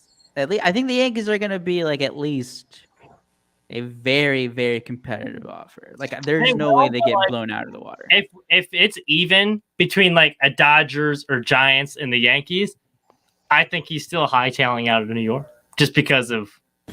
I don't think it's like the lasting impression he had from Yankees and their fans. Like, I don't think that's possible. So if it's tied, I think he's leaving. I will be the first to admit that I have him leaving New York basically because I really want him to leave New York. I mean, you guys know where he's from, right? Yeah, he's like Northern Yeah, California, isn't he? He's from San Joaquin Valley, man. He's California boy. I mean, look at Joey Gallo and what happened with Joey Gallo once he got out of Joey was probably, he's probably texting him too. Like, hey, man. Mm-hmm. Dude, Gallo's in there like, it's way better. Go back to California. Bro, after a bad night, you go sit at the beach, and it's nice. Like, yeah, I just... all year round. There's a lot of reasons I want him out of New York. One, just, first and foremost, fuck the Yankees. Two, I just want to see him with a different team and a different atmosphere to see what he can. I don't know. I just feel. Well, if he goes to the Giants, we're never going to see any of his games. That's right. I want to see him leave. I think it'd be funny. I can see, but for balance, I hope he does go to the Giants because him going to the Dodgers just like keeps like just. He goes to the Dodgers. That really Dodgers just dumb at this point. I mean, that's like every offseason. You just assume they're going to sign some big free agent. Like, oh my God, they have an all-star team. Then they'll win 120 games, then lose in the first or second round. Right. So it's going to happen. I will say this. Oh, all right, this is kind of a complete pivot. But the White Sox making some moves too. They added a couple guys to the 40-man. That Jose Rodriguez is a prospect crush I didn't know I had till I was like reading about him. But he swiped 40 bases in Double-A. Infielder. Hit 14 home runs in 2021. Can bat for average. I kind of like him. And for the White Sox playing it cheap, that's an option. Utility guy in the future. / There you go. Second baseman. The next Lurie legend. The next Lurie, Jose Rodriguez. Keep it. I mean, he's the 5th ranked guy. J-Rod. You got your new J-Rod. We got a new J-Rod. That was like one of those, like, I didn't really, and then I was like reading them, like, he's put up some solid numbers. So Jose Rodriguez, keep an eye on. What J-Rod? Joe Rossi or something? Because it's not Julio Rodriguez. No. He is your J-Rod. Yeah. Oh, you guys are just. I thought you meant like he's gonna be the next J-Rod. There's an A-Rod. There's a K-Rod. We got a J-Rod, baby. Yeah, you have your J-Rods, though. It's not. No, it's J-Rod. 40 bases. The White Sox need guys that can steal bases. Lord knows we're not hitting home runs. Got to get guys in scoring position for all those singles. Well, when they let Adam Engel walk, he can be the new speed guy on the bench. I'm fine with that. Sign me up. It could be. I'm good. Cubs protected what? Alcantara, Davis, Ben Brown, and Ryan Jensen. Ryan Jensen, yeah. Kevin Alcantara, that guy is going to be a stud. Yeah, he is. That's the guy they got for Rizzo. If you weren't sure, he is a freak. He's like his nickname, the Jaguar. Yeah, he's a big, strong. So we could have a Jaguar versus Panther. I was thinking that's La Pantera versus the Jaguar. And I think he also plays center field. So. Oh Jesus! He's big boy. He was great. No, he was I think his age 19 season, he had like a 800 OPS, hit 15 home runs. Pretty good. Yep, 1585 RBI, stole 14 bases. Hey, What's the next? By the way, there's going to be the new like pickoff rules next year. Stolen bases might go up, or which they is should awesome. go up. We get J-Rod up there. We might have like a 45 bases still. J-Rod, new starting second baseman for the Sox. It's going to be a competition between him and Danny Mendick. We're not going to make any moves. It's going to be Danny Mendick versus J-Rod. Well, because Larry is ever going to be in left field, so you don't have to worry about him at second. Christ. It's The gonna be disgust. okay. It's funny because it's so realistic, too. Like, I can easily see it happening. Rick, I was like, well, J-Rod's put together a quality season at AA, and I think he's ready for the big leagues. And we had to say at the table for Brendan Drury, but this right ring, we think I did want to bring up. So, if we want to believe Bruce Levine's report, like that the Sox were one of 12 teams, which again, like basically half the league, is trying to trade for Sean Murphy. If again, this is like a deep hypothetical because I think the next day Bruce Levine's like, yeah, they don't really have the prospects to get the trade done. Shaman all over again. but if they could ever pull that trade off, like what would the plan be with Grandal then? Like, is he DHing, playing first base? Does Eloy go back to left field then full time? Eloy should play the field no more than 15 games this season. Hey, you're not wrong.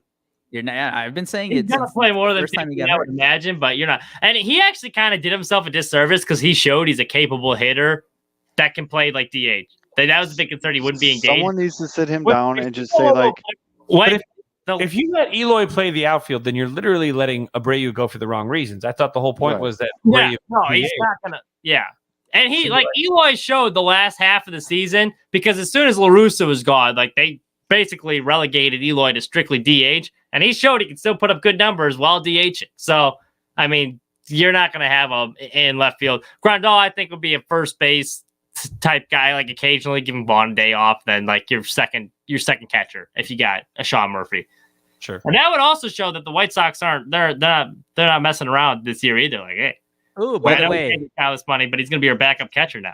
Another favorite part of MLB offseason is when reporters write articles because they're doing favors to teams. So when a free agent player is asking for a lot of money, the team will be like, hey, can you bump this out that we're actually interested in somebody else? Mm-hmm. So Ken Rosenthal 2 minutes ago wrote an entire article about Ron Washington, the one of the coaches for the Braves. And the entire article is about one of their prospects. Who is this? Vaughn Grissom. And the entire premise of the article is how he can just replace Dansby Swanson. So guess how? So I'm assuming that Dansby is asking for a lot of money from the Braves. Yep. Because this article is like, yeah, this guy can just replace him. And the funny thing is they're citing the quote from Ron Washington, which is it's actually a milquetoast kind of like comment. He said, the kid's getting better and better every day. He's here in New Orleans right now. And I'm telling you, he's improving big time. That's it. Like that's not him saying this guy's going to replace him. Oh my God. Saying, hey, guess what? He's improving. He's getting better. He's had to do like a Rick Hahn press conference when like Oscar Colas is named the right field. Like that's exactly what that is. It was like when I think it was like Friday night when Heyman was like, yeah, the Phillies are actually interested in Xander Bogaerts. There's a connection with Dombrowski from his Boston days. And it's like, oh man, Trey Turner must have asked for like a 10-year deal. Yep. Yeah. I think I've seen a couple things, although you brought it up too, that there's things going around that Trey wants a bag. Yep. I think he saw what Corey Seager got, or like the Texas Rangers basically messed up the shortstop market. Oh, big time. What they did last year. Yeah. Oh, big time. Because Seager got 10 for $325.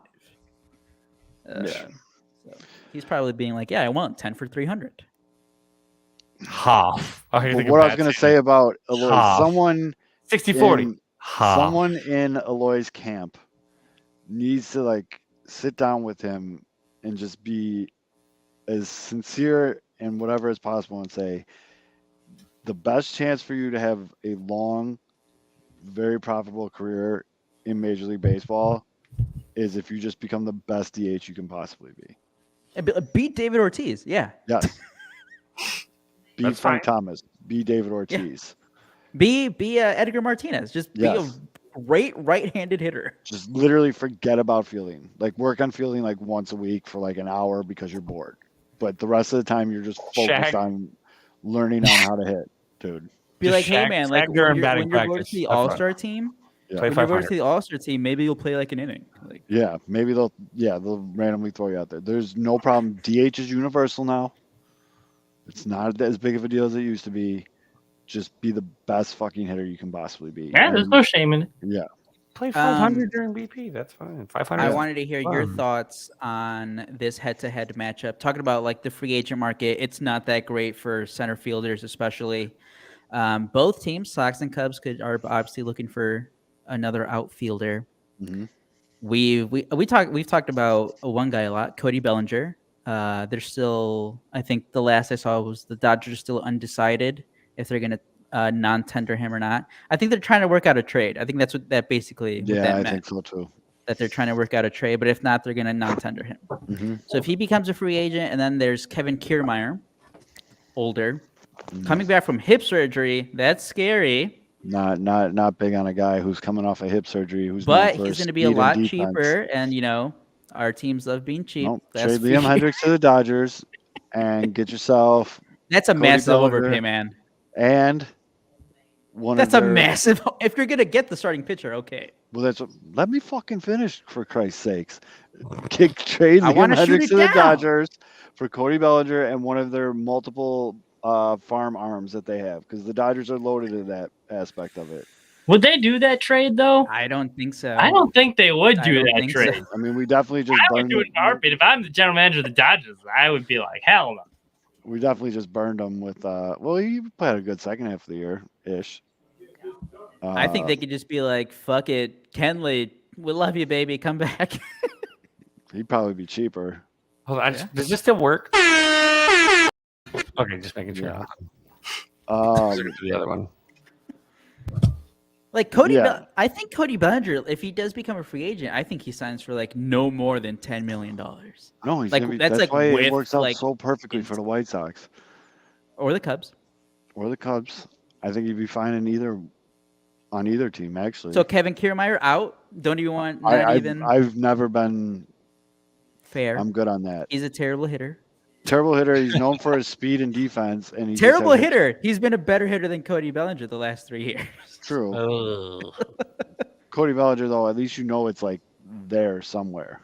I did. Okay, so this has been a big conversation with the Cubs Twitter because like that, the Cubs were also mentioned a few places being interested in Bellinger if he's non-tendered.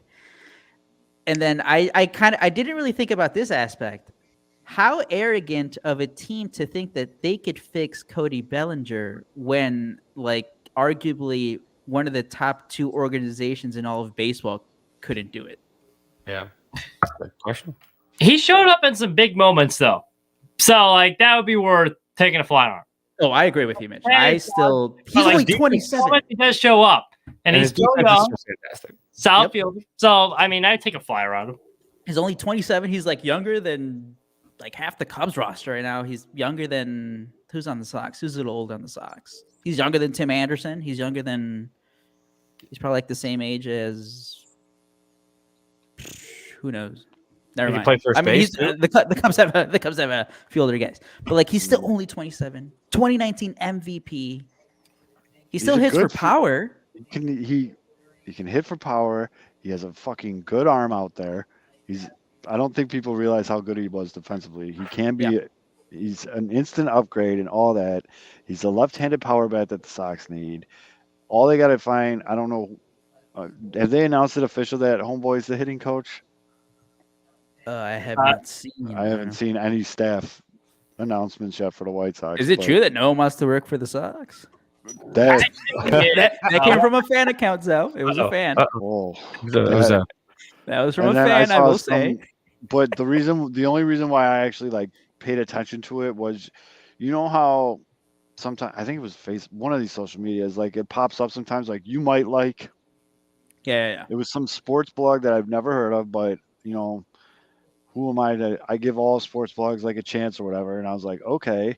And then the headline was like, no one wants to come to the White Sox because of toxic culture. And I'm like, that's new. And so I open it up to start reading it, and I see like they base this whole 800-word article off of this one fan tweet. Yeah. And that's why I went to Twitter. I was like, there's got to be more to this. Like, has anybody else seen anything? Where did this come from? And then our boy, old friend of the show and SM, Tony DeMimbo, tweeted back to me, and he's just like, no, it came from here. And it was the same tweet that the article was based off. And I was like, who is this person? And not only did they say that it's no one that's like plugged in or anything, but someone, I forgot who, someone's like, yeah, there's rumors going around that it's actually a dude behind that account. I was like, oh my God, I got to get away from Twitter sometimes. But, and then Mimbo told me, he's like, yeah, and White Sox Dave brought this up on Redline Radio and just said, like, this is the dumbest thing I've ever seen in my entire life. Like, It's Dallas Keuchel. There's no truth to this whatsoever. It's Dallas Keuchel. No, it's Keuchel's mom. Would it surprise you though if they did have a toxic culture based off of everything that came out this year? No. I think it's fine. I don't think that's like steering free agents away, but come on, you're overreacting, Brian.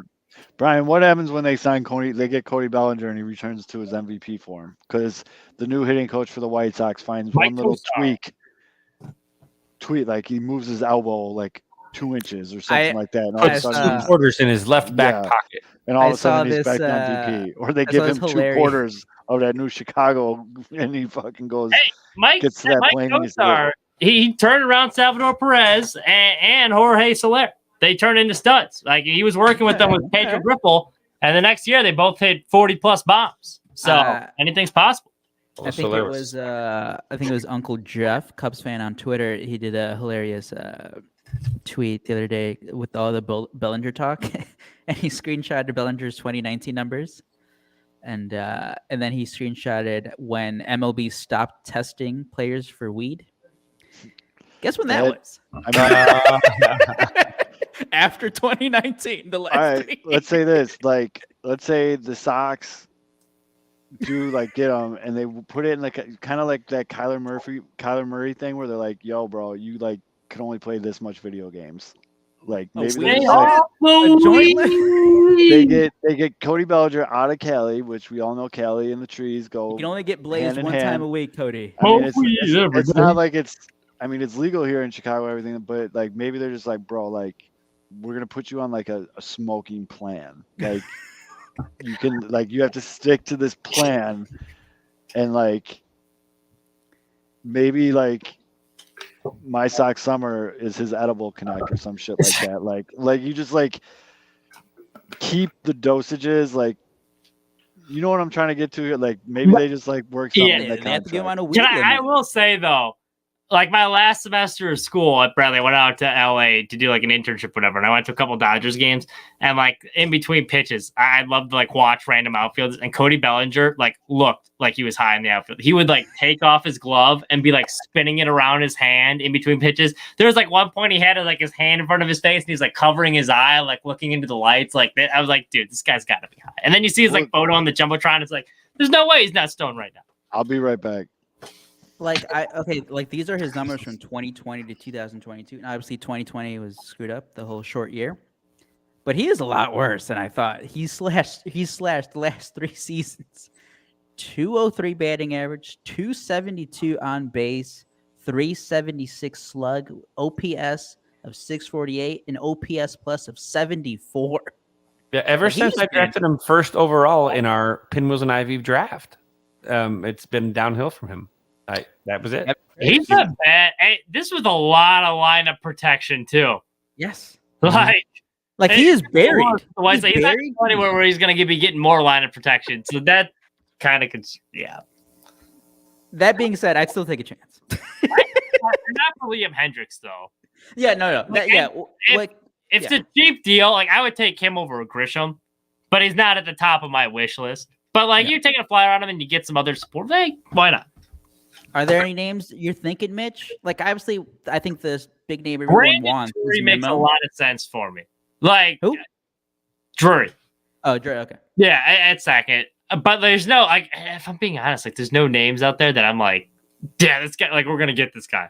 Like, there's no, like, Correa where it's, like, makes sense, and I think they're going to do it. I don't think I honestly I if I had to bet, I'm betting Oscar Colas comes rolling in as our right fielder, and then I don't even know at second base. Like What about left field though? They have to get an outfielder. They need an outfielder. They They need do. Michael Brantley. They finally do it.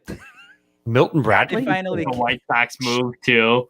Yeah. The old like guy they should have signed like 3 years ago. Ugh. Coming off an injury. Nimmo makes a lot of sense, and I don't think they're gonna do it. But like, if I had to pick, he makes a lot of sense simply because the fact like he hits for a lot of average, a left-hander, he can field, you get some speed near the top of the lineup. Yep. Like that would be the guy I would go after. Now the home runs maybe aren't there that you need. Like you need the power, but like that one makes a lot of sense to me. I'm still a sucker for guys that hit for average, despite what the analytics say. So like that would be the guy I He would. draws walks too, though. He I mean, his He on gets base on is like base with over. another left-handed bat. So I think that's you're setting the table for some of these other guys. So that would be the top of my wish. I don't think they're gonna get him though, just because of his price range.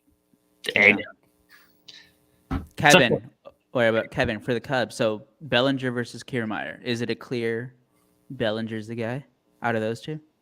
Yeah, I think Bellinger be fine at Wrigley, and I think his defense plays well out in the outfield. I mean, we've already seen the Cubs can win with a guy like Jason Hayward and in the outfield. So, but I think he also Shout out brings, Jason Hayward, officially released. and another left-handed bat that I think that again, I don't think that he could figure it out. I don't think someone's going to fix him. I think that Cody can fix himself. I don't think that has to do with wherever he goes. I think it's a mindset and a mental block. I don't think it has anything to do with his fundamentals or his body or anything with his swing. I think it has more to do with that muscle between his ears, and wherever he goes, if he can get the right setup and he can get in the right place where things are like optimal for him to develop himself and just get himself, I guess, mentally healthy, I think that he'll thrive again. Leaving the first franchise he's ever played for can be a really fresh start for someone, or it could also be detrimental to someone. Well, so in LA too, there's a lot of pressure on the Dodgers. Like absolutely. outside the Lakers, that is the biggest team in LA by far. Like it's one of the few cities. Their baseball team is much bigger than their football team. So like there is a lot of pressure there. Like outside of like New York, like maybe you're right. Like you get a change of scenery. Like if he went to like a Baltimore, like there's not going to be nearly as much scrutiny or like a microscope on him as there would be in LA. And maybe he does them some good. And it's not, for me, it's not even the microscope for him. I think just having a reboot. Everyone goes through cycles in their lives, and you say goodbye to one part of your life, you move to a new house, you kind of reinvent yourself, and I think that that's also really good for athletes like to do that. They like to sometimes prove they can do it away from the norm too. Some that's kind of a challenge for some of these guys too. So I do think that it really depends on how he lands, right? Not necessarily where he lands, but how he lands. Yeah, no, I just love the idea of Cody Bellinger. We always talk about the floors and ceilings of guys. His floor is just like still great defensive center fielder. He'll hit like 20 home runs. Yep. So I'll take that any day of the week. No. Have you guys heard any names, any pitchers connected to the Sox yet? Like they need to sign starting pitching, right? Maybe it's the only thing I've heard. According to my simulation, they're signing Syndergaard. Okay. I mean, honestly, guys, I could see that happening. That seems like a Sox move. It'd be a very White Sox thing to do. Am I correct? I would take Johnny Cueto, another year Johnny, over Noah at this point. Dude, Noah Syndergaard, he just doesn't. His fastball is not good anymore. No. I was seeing like some of his numbers, like he doesn't get whiffs on it. Like power pitch. Yeah. Yeah, he's like fucking dominating the Cubs 6 years ago. Yeah, he is not good. Do we need another pitcher? Yeah. But like I've said this before, that's not like the biggest need we need to. Like if we rolled in there with Davis Martin and we addressed at least like one of the two other needs with like an actual upgrade, like I'm fine with that. Because starting pitching wasn't the big flaw last year. So I asked Mitch this. He already answered your guy, Brandon Drury, so you have to answer somebody else. Who is the one guy that you're looking at right now who makes the most sense and is a realistic signing for the Sox right now? Well, I mean, I would definitely have said Brandon Drury, but I've been saying Brandon Drury since the fucking trade deadline. You got me on that train, if I'm being Make it yours, Mitch. It's yours. I mean, I threw out this name, and it's the most White Sox signing out there because it's an older guy.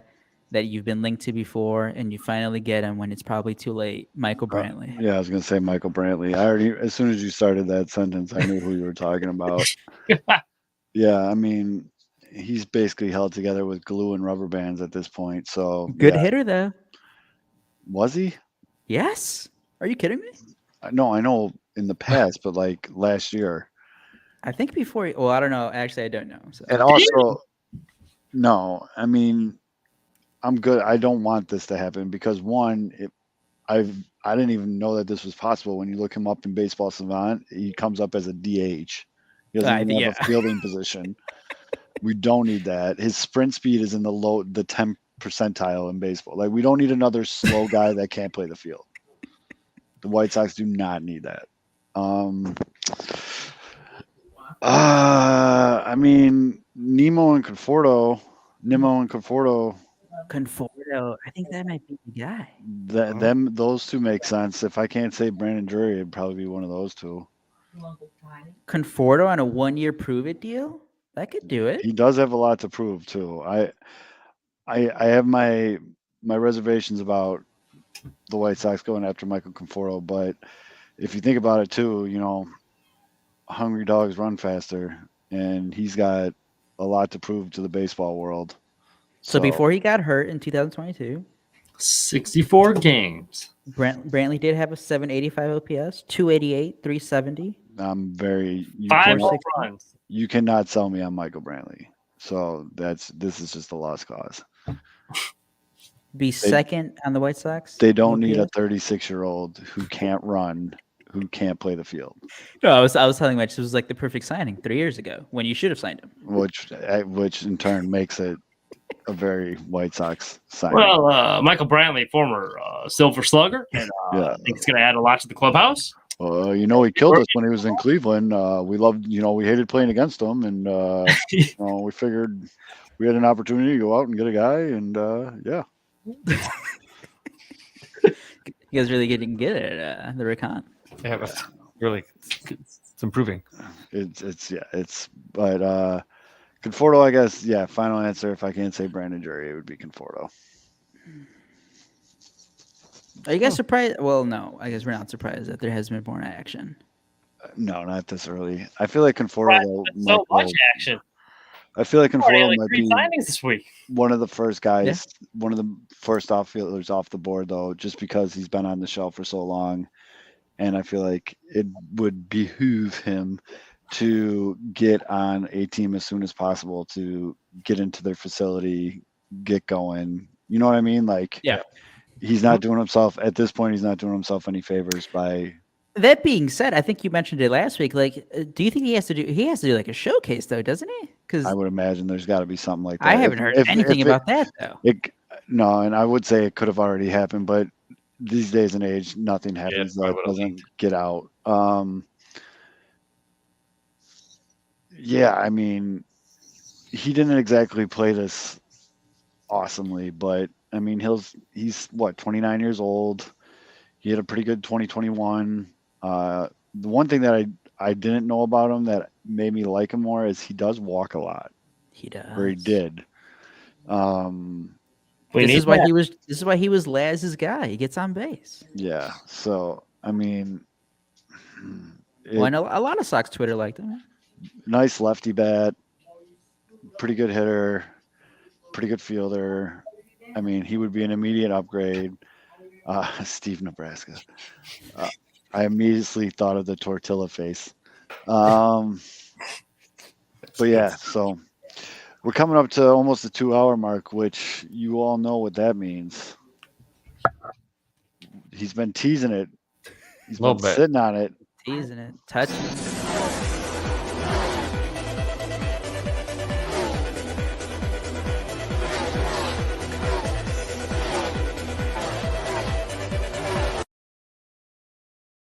It's time for the NASCAR minute. All right, we got some brief NASCAR news, and then maybe some more motorsports drama. If you're interested, there's a lot of tea in the Formula One world that I'd be willing to discuss, but we'll get to that later. As far as NASCAR goes, it looked like all the seats were decided, except for one, Stewart-Haas Racing, owned by Tony Stewart and Gene Haas. You can buy Tony Stewart, former driver, Gene Haas, just a rich asshole that owns a tool company. They said today they're releasing Cole Custer from his seat. He's getting dropped down to Xfinity. Basically, in baseball terms, he got relegated to AAA, which in NASCAR, once you're in Cup, if you get dropped down to the Xfinity series, kind of bad news for you. So he's getting replaced with Ryan Preece. And so it was interesting because near the end of last season, there was like rumors that like Tony Stewart was like, I don't want this guy driving a car next year. Like, let's get him out of here. Cause he's been like terrible. He hadn't done anything really. And Gene Haas was like, no, like I like him. Let's keep him in the 41 car. And so there was some internal rift. And apparently Tony Stewart won the battle because they're getting Ryan Preece in the new car for the 41 for Stewart Haas Racing next year. And he's out. So that's the brief NASCAR minute. Now, do you want to hear the other motorsports tier? Or do you want to wrap this up? I'm giving you guys. Okay, keep going, Mitch. Keep going. This is me right now. And the Formula One, the world, which usually I don't watch that Euro trash, but there's no NASCAR, so I've been watching it. So there was a lot of drama last week. So Max Verstappen, he's on Team Red Bull, the energy drink. He's won the world championship. He locked it up, won the world record he has the record for wins this year.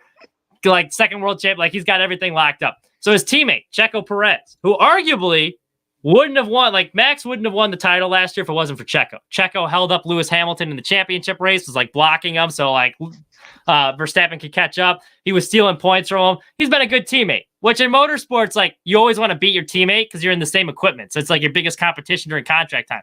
But he's always been like a very good, like foot soldier kind of for Red Bull. So he wants to get second place in the championship since it's already been locked up. So he was on the wrong tires at the end of this Grand Prix in Brazil last week, and Verstappen was ahead of him, and they were asking like, hey, like Max, like, do you mind like pulling over this last lap and letting Perez pass you so you can get to the points and like clinch second place? And Verstappen's like, no, he just like, he wouldn't do it.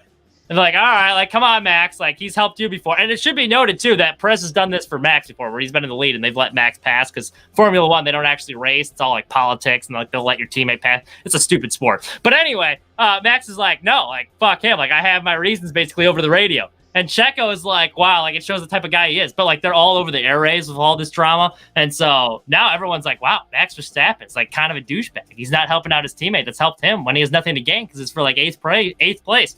So everyone's calling him out. And then his mom went on Twitter and was like, well, like I'm defending my like son because Checo cheated in the Monaco race. And by the way, he also cheated on his wife in Monaco. So like there's a lot of drama going on. It's like right.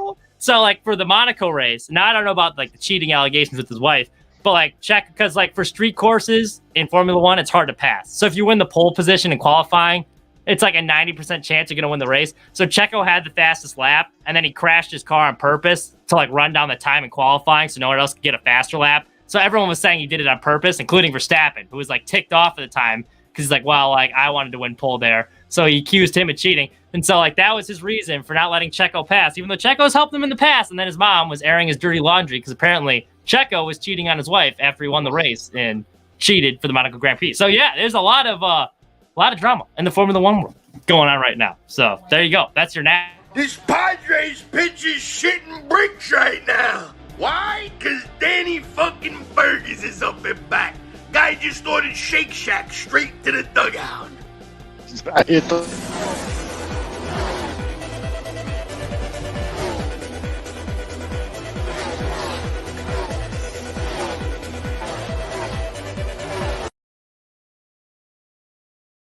I got a good NASCAR minute for you guys, too. I got some trivia planned. So, Okay. we'll see. Yeah. Ooh. Assuming there's no other big motorsports news. So, yeah. There's a lot going on there. I thought you were going to talk about Dallas Keuchel's mom. No, I know. But the moms are like getting after it. Like, she was going ham on Twitter or Instagram. It was Instagram. Mitch, was that F1 thing kind of like like Talladega Nights? When Ricky Bobby would never let Dale like do the Yeah, make the other way?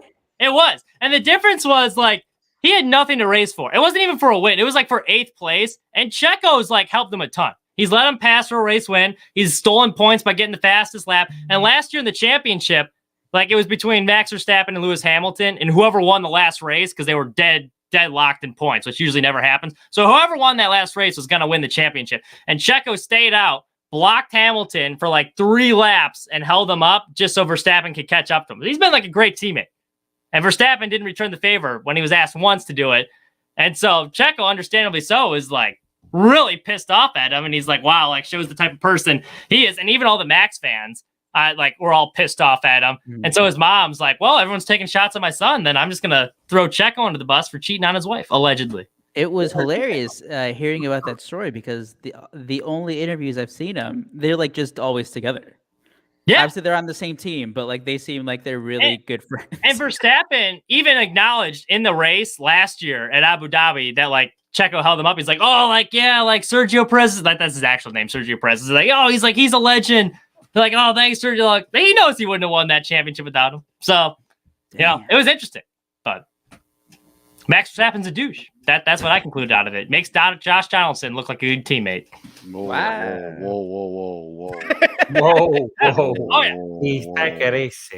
Whoa. Blessed. All right. So for NASCAR, Mitch, that's Fids, Aldo, Hamzo. These shows become longer and longer marathons now. This was a pretty quick one. We're under 2 hours. What are you talking about? In off-season podcasting, that's like 4 days. But I don't know. Zoe's beard has gotten longer since we started tonight. I noticed I got a That head behind you is growing a body. Did anyone else see like the dog tail lurking in the background? I just thought that was hilarious. I'd see like a tail like pop up behind you and like be wandering around. I'm still staring at the Paw Patrol spinal cord. That was Zeus. All right, guys. We'll see you next week. And of course, if anything breaks for the Cubs or the Sox, we will do an emergency show if available. And if you're still around, tomorrow I will be on the brand new show. Our guy Brian's podcast doing a Thanksgiving food draft. Whoa. Okay, getting first off, drafty two in things here. really quick before we log off. Well, one, what's the name of that podcast so I can listen? It's It's getting getting drafty drafty in here. Okay. Second, shameless plug. The director for Believeland, we're winning ESPN 30 for 30 director, Andrew Billman. I interviewed him earlier this week. He had some really good stuff just about if you're a fan of baseball history, Indians, Guardians, whatever, Yankees, or like I said, baseball history in general, just came out with a new documentary. He was talking about really good stories he had there about Babe Ruth, the guy that killed Ray Chapman. If you don't know about that, you can learn about that. And he talked about the White Sox from a Cleveland Guardians perspective. So you can find that at Sports Mockery, or if you go to my Twitter, the interview's up on there. So check that out as well. I like it. I like it a lot. Yeah, it's at Getting Drafty Pod on Twitter. So make sure you follow it. I just got a DM here from Brian saying, oh boy, I got the first pick. Is this your first foray into the Tainted Glove Network? Have you ever? No, I was on Yumper and Svos. Yeah, you went on there. Okay, yeah. What are you going So with you got first pick? 1-1? I think I got 1-1. Let me read this again. I just ran the order generator. The order is Zoe, and then Roxy, and then Brian. We're going to go 4 or 5 rounds. Have 15 items in mind if you can. Oh, shit. Well, Speaking don't of spoil items, it. I'm not I'm too definitely strict on what drafting. you pick. If you want to be specific, Is it oh, a snake man. draft? If I'm 1-1, there's a lot of pressure on this pick. Oh yeah, I mean, Yeah, of don't course mess you up. got Okay, to. wait, Aldo, what are you going with? We won't spoil Tamales, number something in the 1. podcast. What are you going with? Tamales, number 1. Fuck yeah. All right. I don't think I'd make it my 1-1, but I do love me some tamales on Thanksgiving. Dude, wintertime, it's cold as shit in Chicago. That's Heating up fun. some tamales. The Ooh. tamale I've dude, the always- tamale guy that comes to the bar, top notch tamales. Always green, fellas. Always green. It's for me. It's always stuffing. So See, that's what I would go with, but I call it dressing because it's not stuffing unless you put it in the turkey. That is wild, dude. I bet you're weird. What I'm is just it? kidding. I just don't understand that reasoning. But What was the other food stuff we had before? Oh, if we keep peanut butter in the fridge? yeah, psychos. Wait, you don't put peanut butter in the fridge? No. I always put it in the fridge. it's in the cupboard. No, I keep it in the cupboard until you open it, then you put it in the fridge. Yeah, that's what I do. Yeah. No, No. Okay, so No, I after. just Yeah, keep it in- once you open it, you Just keep put it it in Yeah. the cupboard the whole time. No, I put it in the fridge. Keep it in the fridge. Yeah, I'm with you there. Kevin, this must be like a West Coast thing because I think I used to Yeah. open it, put it in the fridge when I still lived in Illinois. But once I moved down here, I think I just keep it. Yeah, I in, just like, keep it in the cabinet. cupboard. No, dude. Jelly, I think jelly, it's you put just jelly. times. and that goes in the fridge. Fuck, although now I want the tamale guys tamales. Dude, they're so good. Tamale! You ever see that Seinfeld where they're at a cockfight at like 2 a.m? And he's like ordering it to Molly while Kramer's jumping in there. That actually, although that might be a sleeper pick for me later in the draft because I You're think welcome. I think I'd be the only one to rip that pick. So I think I'm gonna go with. But I think I have my 1-1 in my mind already. No spoilers. You're gonna have to tune in tomorrow. It's getting Sweet drafty in here. potato. That's Don't a- overthink it, that's though. like Don't a overthink it. rounder. Sweet Mashed potatoes on the yams, All right, crispy brown. we will see you guys next week.